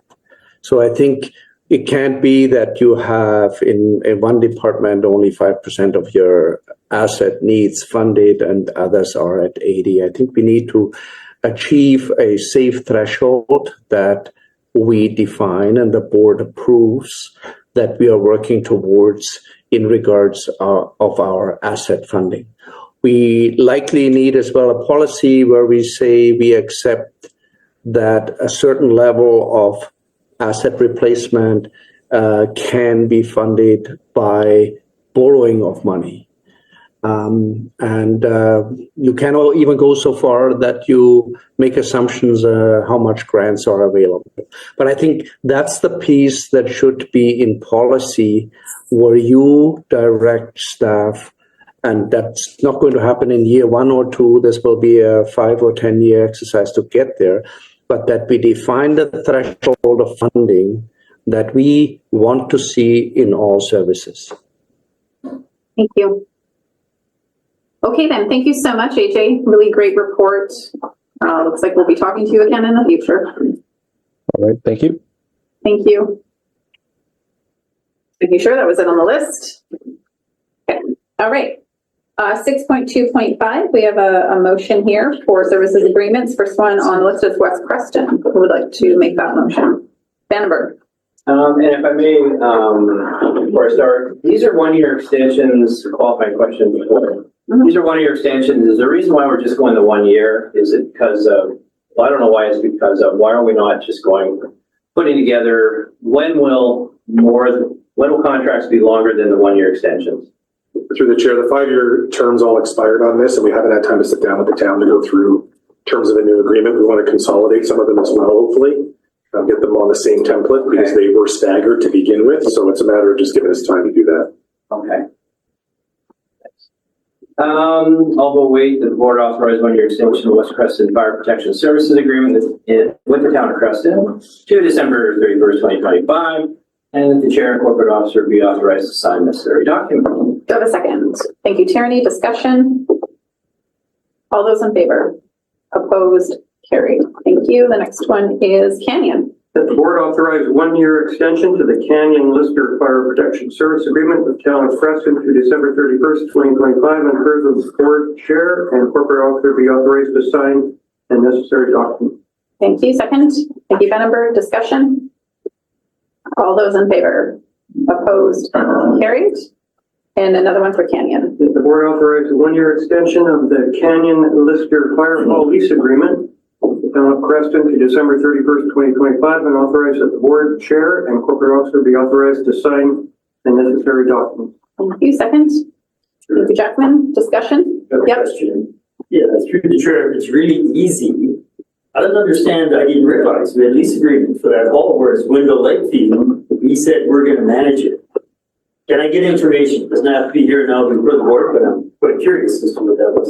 Sure. Yeah. All those in favor? Opposed? Carried. And Window. Okay. I can move that the board authorize a 1-year extension to the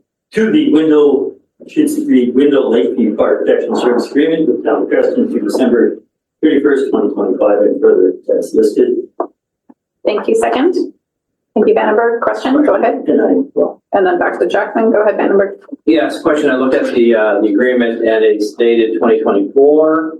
The other ones have been 2025. Actually, the last two are dated the same. I think it's just a glitch. Yeah.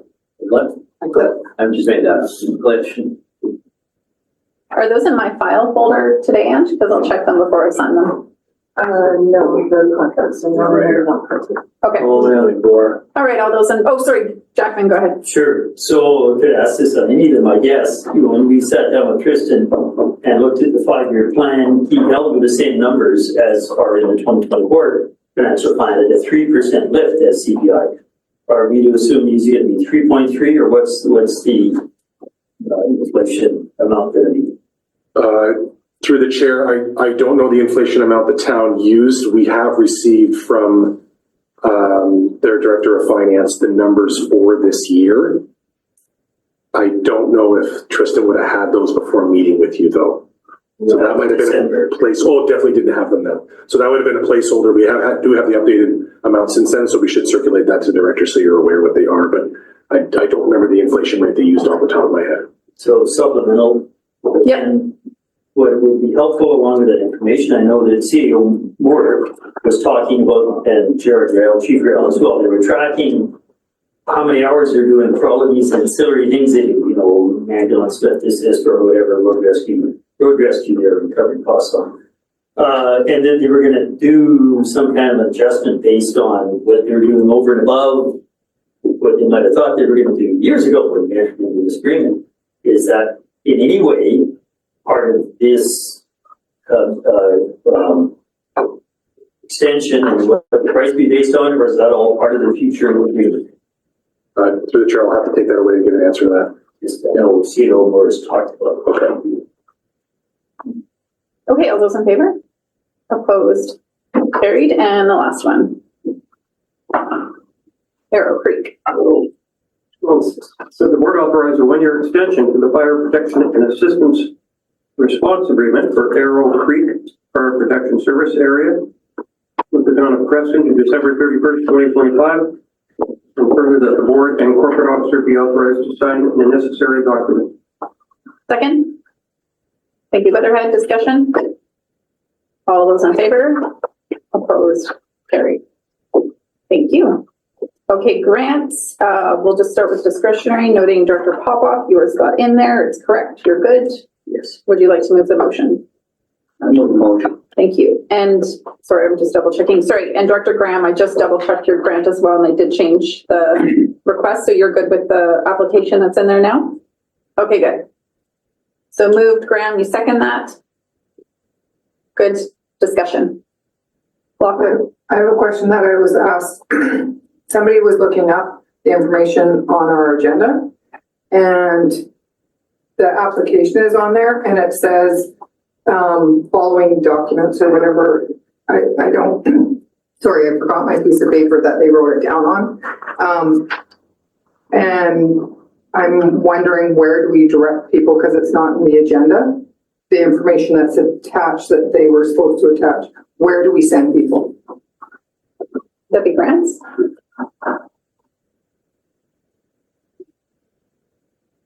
The supporting documents for the grant. The supporting documents to the grant. No, we just attach the application. So can they go to grants email to ask for the supporting I documentation? would assume that it would be the grants.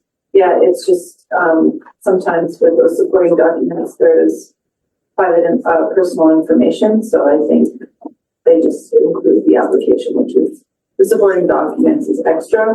The application is really what's supposed to go to the board. So they can just email grants@rdck.bc.ca. Thank you. Which is also on our grants page, as well as the phone number. Further discussion? All those in favor? Opposed? Carried. And community development. Weatherhead, Cunningham. Question, go ahead. Yes, the question. Area E, regional district, give a grant to the regional district to central government. For $3,000. What is that for? Did you read the application? No, I didn't see the application. It's in the agenda. Graham, do you want to go ahead and answer that? It's for Rec 10. There you go. Thanks, Director Graham. Further discussion? All those in favor? Opposed? Carried. And portion of Area A Rec Commission? Yeah, I'd like to move, a bit of correction. I'd like to move the resolution 703-24, the allocation of Rec Commission 9, Area A service number S32, 2024 grants be amended by changing. So it could be linked. Art Connect Society, $3,300 to South County Art Connect Society, $3,060. Do we have a second? Thank you, DeBoon. Discussion? All those in favor? Opposed? Carried. Okay, Sharon CAO reports. What do I have to report to you on? Mostly, I guess over the holidays, there were some things. Dr. Graham, of course, and Dr. David Ott's area faced some emergency issues with the ferries. And while I missed alternate Director Smink's phone call, I was doing some background work trying to get different connection pieces together, and CAO was active as well, working with them on motions you'll see upcoming. So I do apologize because we all had our Christmas holidays not so quiet, but I really want to acknowledge Graham and David Alkin Stewart for all of their work they put into supporting the communities. So that was one item I did work on. I had a few conversations about ostriches, but Vice Chair McLaren Co took over some of the conversation for me as well. So thank you for that.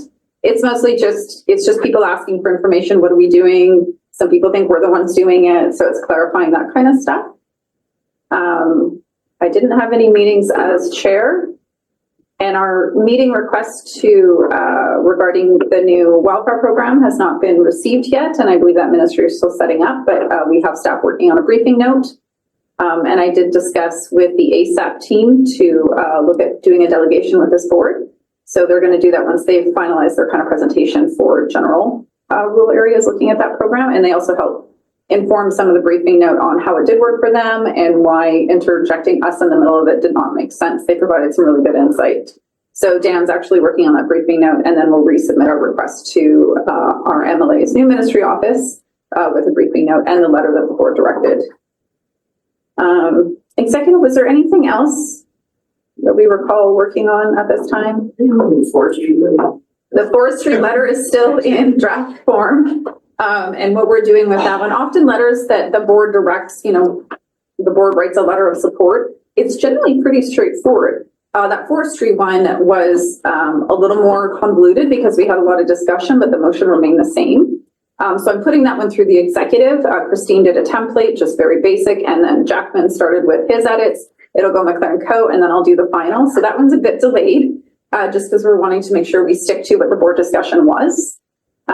So that one will be finalized hopefully before the end of the month. We also were waiting because there was an election, so we weren't rushing it anyways. I've got Hewitt and then Lunn. Just checking with the executive, was there anything else at this time? I don't think so. Okay, Hewitt and then Lunn. Thank you, Chair. You didn't address it, but I wondered if you had heard anything back on your request for a meeting regarding the telecommunications issue, if there's anything, because we've got FCM meetings coming up, whether there's any follow-up that we might be able to do and see what's happening, what we can do at the FCM level. Yeah, thank you so much. So follow-up from the ministry we originally sent it to decline the meeting, and I asked Christine to respond and say, this is really important, please delegate it. And we have not heard back from that request. P. Morrison never responded, so he's never engaged on the topic, remains silent on it. So I was going to resend it to him, but I was waiting to see if this ministry did get back to us. So no, we have not confirmed anything. I think I reported last month that CBC did an interview with them, and Sarah Penton, is it Penton? Penton. She's messaged me asking for an update, and I've kind of been like, do I send her an update now saying no response, or just give it another couple of weeks because of the holidays? So that's where that one's at. Thank you. Sorry, just backing up. I'm curious if the board will be able to have eyes on the briefing note. The briefing note for the wildfire one? Mm-hmm. Yes.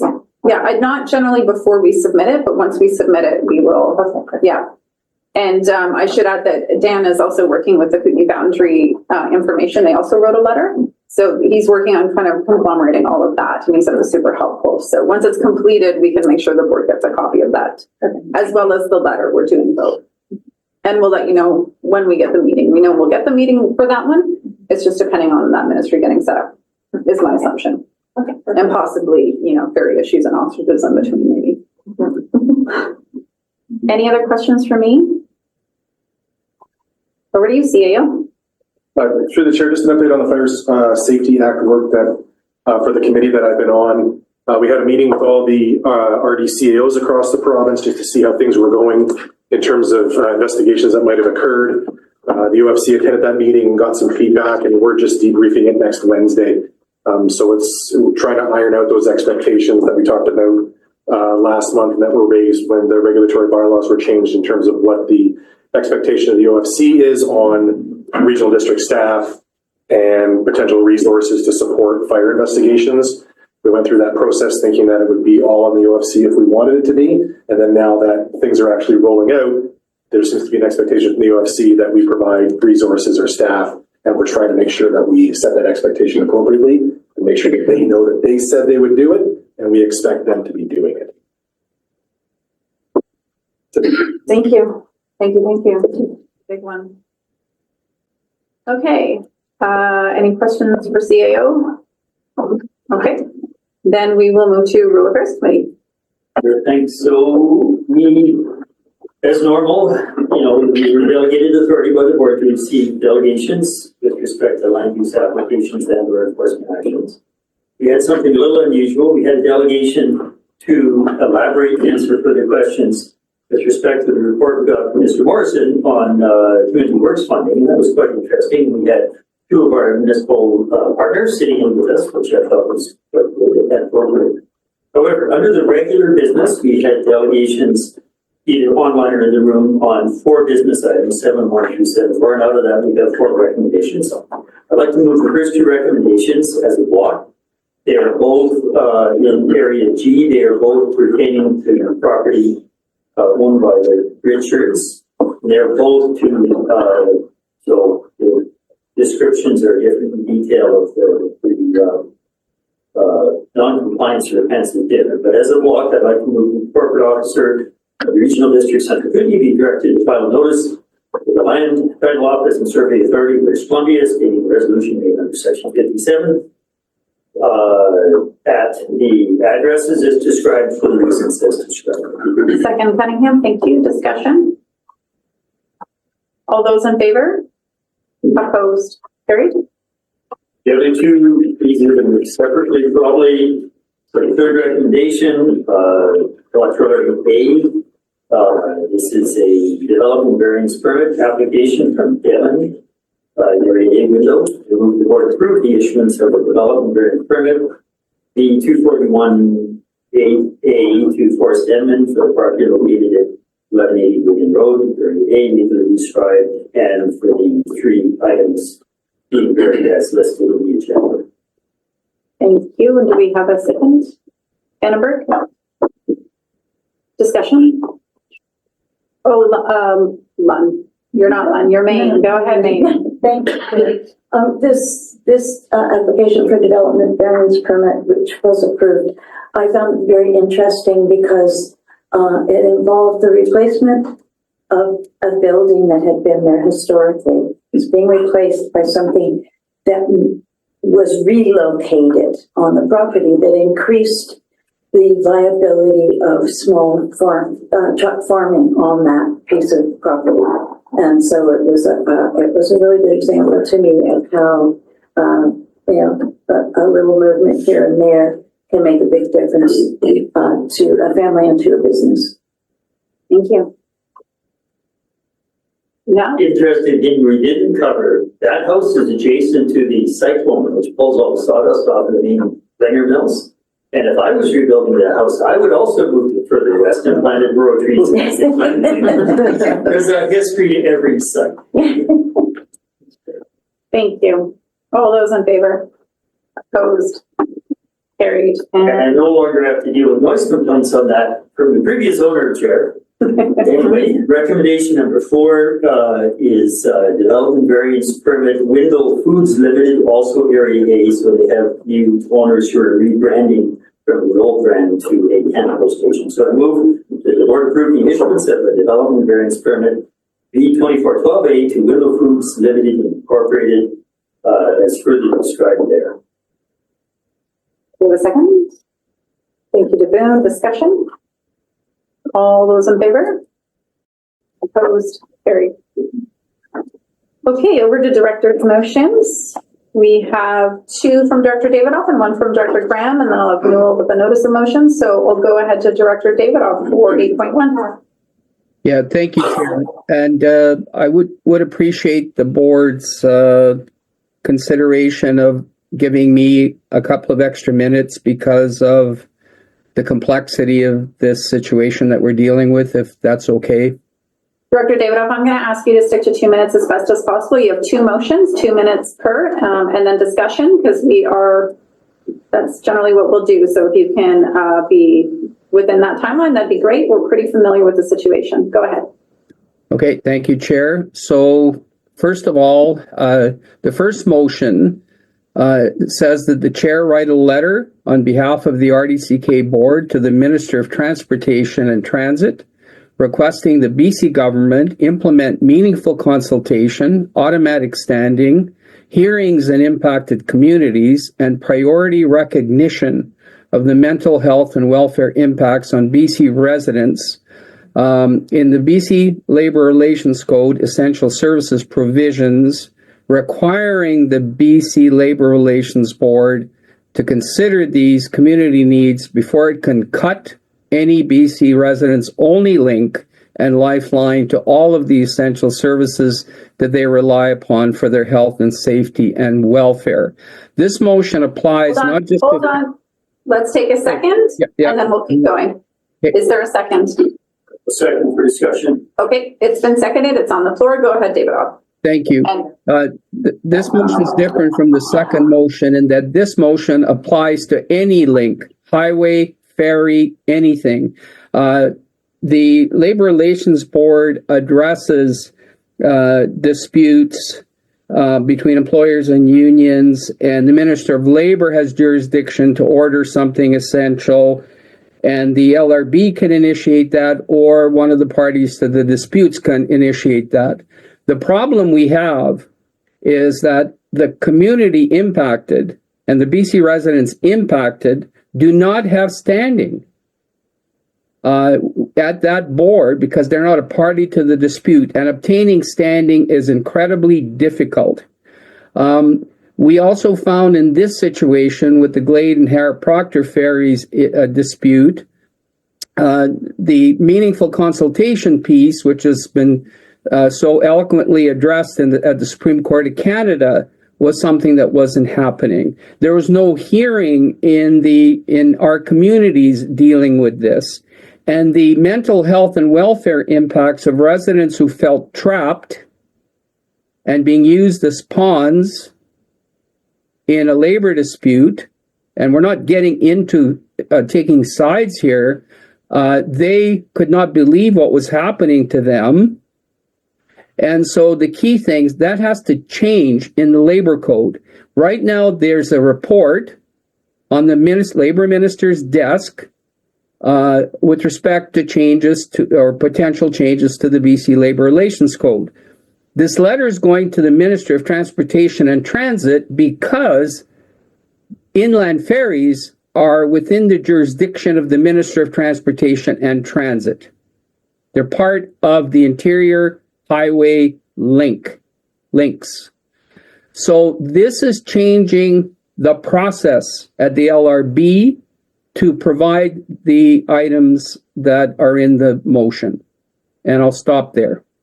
Good job. Thank you. Jackman, Hanegraaff on the list, please. Yeah, thank you. So I find this is an interesting idea. I'm a little worried about the specificity or whatever, if that's the right word, of sort of the implications in the latter part. There's words here along the line that consider these communities' needs before it can cut any BC residents only link and lifeline to all of the essential services that they rely upon. So this is something to the Ministry of Transportation. I think it should be more linked. What is that? The Ministry of Transportation runs in our area highways. So it should be more specific to what applies to them. So I think in words were more along the line, before it can permit disruption of highway or land route access, highway and land or land and water route access for BC residents and it really should be any of the essential services they rely upon. So it needs to be specific to highways, not just a link.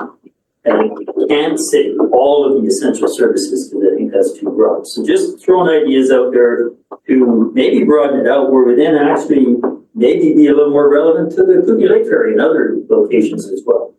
Thank you. Can I suggest that perhaps you put some wording together on that and we'll come back to you? I can do And then Director Davidoff will have a better chance of being able to follow it. So we'll come back to you. Hannah Graff, go ahead. Okay, so I think there's been a bit of a misunderstanding. And I'm gonna preface my comments by saying that there's a difference between essential services and business as usual during a labor dispute.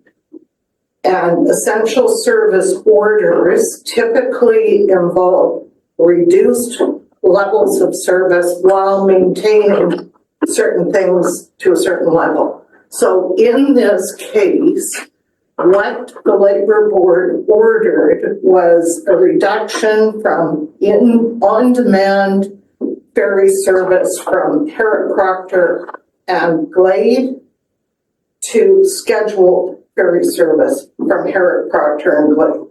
There's no restriction on who can travel during the scheduled service. In addition to that, there's on-demand ferry service for persons crossing for medical treatment, students, parents or guardians of students, personnel who are necessary for the operation of classes, any ambulance, any RCMP vehicle, any emergency dispatch, any health professional, any person in or responding to a mental or physical health emergency, any other emergency purpose, as well as snow removal, and any vendor or delivery person making normally scheduled deliveries to the Proctor General Store. That's what the essential service levels are for this labor dispute. These have been stayed, so right now it's business as usual. It's generally accepted that in the event of a labor dispute, unless you're talking about nurses who the essential services actually result in higher staffing levels than when they're working a normal shift, fire, ambulance, those kinds of things, they maintain their normal level of service. Anything else, in order for a strike to have any impact, there has to be pressure. And that pressure is brought about through reduced services, which is what the essential services are all about. So in this case, I think people thought that they were being cut off entirely. That's not what the order says, not at all. The other key piece with this is, so the levels are established and then the scheduling is done by the employer. So I think there's a misunderstanding. I think when we're reacting to this, we're dealing with the symptom rather than the cause. The cause is there's a labor dispute that needs to be settled. And so I think pressure would more appropriately be put to the parties to get them back to the bargaining table with the assistance of a mediator. To me, that's more sensible than what we're suggesting here. You can kind of go. And Davidoff, I will come back to you for the close, just so you know. You're unmuted right now, but we don't hear you. But just if there's a sound issue, you might want to mute. Paige, go ahead. Yeah, I appreciate the words of Director Hanegraaff. In these two motions, the three motions, I found myself definitely gravitated towards Director Graham's motion around having clarity ahead of time of what essential services could look like. And I thought that would be a way to, the changes that were going on in between the bodies, in the community, back and forth, it created this uncertainty that also that fed into issues. And it's clear that having that certainty, knowing that you can get across and what that looks like, that resonated with me rather than the specificity of the one before us. So that's where I'm sitting for comfort level. And I think, to support all parties getting this resolved. Thank you. Further discussion before I go back to Director Jackman?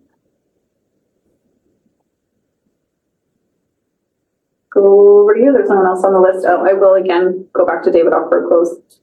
Okay, so fundamentally, I agree with Director Hanegraaff that be cautious about what we're meddling with. And if we're looking for something general in nature, I want to draw the attention to our unique issues. Maybe we'll put it in chat. Maybe I think this is better wording. Also agree with Director Page that I actually prefer out of these three resolutions, I would prefer the third one. Instead of doing an overview, though, we have one on the floor. So here, either the one on the floor is worded a little differently and not quite as it's all or nothing. It is maybe more towards what I just put in chat.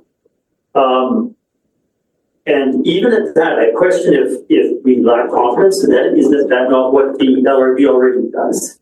That is their job. It just seems when I read the 7-page response to the concern about, when they issued the stay on their last direction, the 7-page response went so wide and so broad to talk about other issues, Adams Lake and the like, that I wonder maybe they failed, and they almost say that, they failed to spend enough time to do this. So to me, all this would be is a reminder, this is their job. That they would be required to consider needs of physically isolated communities before it can disrupt access for BC residents to essential service that they rely upon for their health, safety, and welfare. Because I think that is their job, and all we can do with this is reinforce the message that's their job, and I think they admitted they didn't do enough homework before they issued that December decision. So I'm a little bit at a loss as to which of these we should put forward. This is just an emphasis to do your job a little more thoroughly. We should also not interfere with a court decision, and that's a big concern to me too.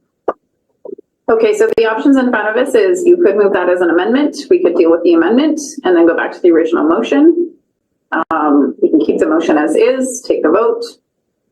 So are you moving that as an amendment? I guess is what I'll ask you now. I'd be happy to move this as an amendment. I hope people to wrap their head around what kind of direction we want to give somebody who already knows what they're supposed to do, and then postpone decision and vote on this until we talk about the other two. So I would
be interested in direct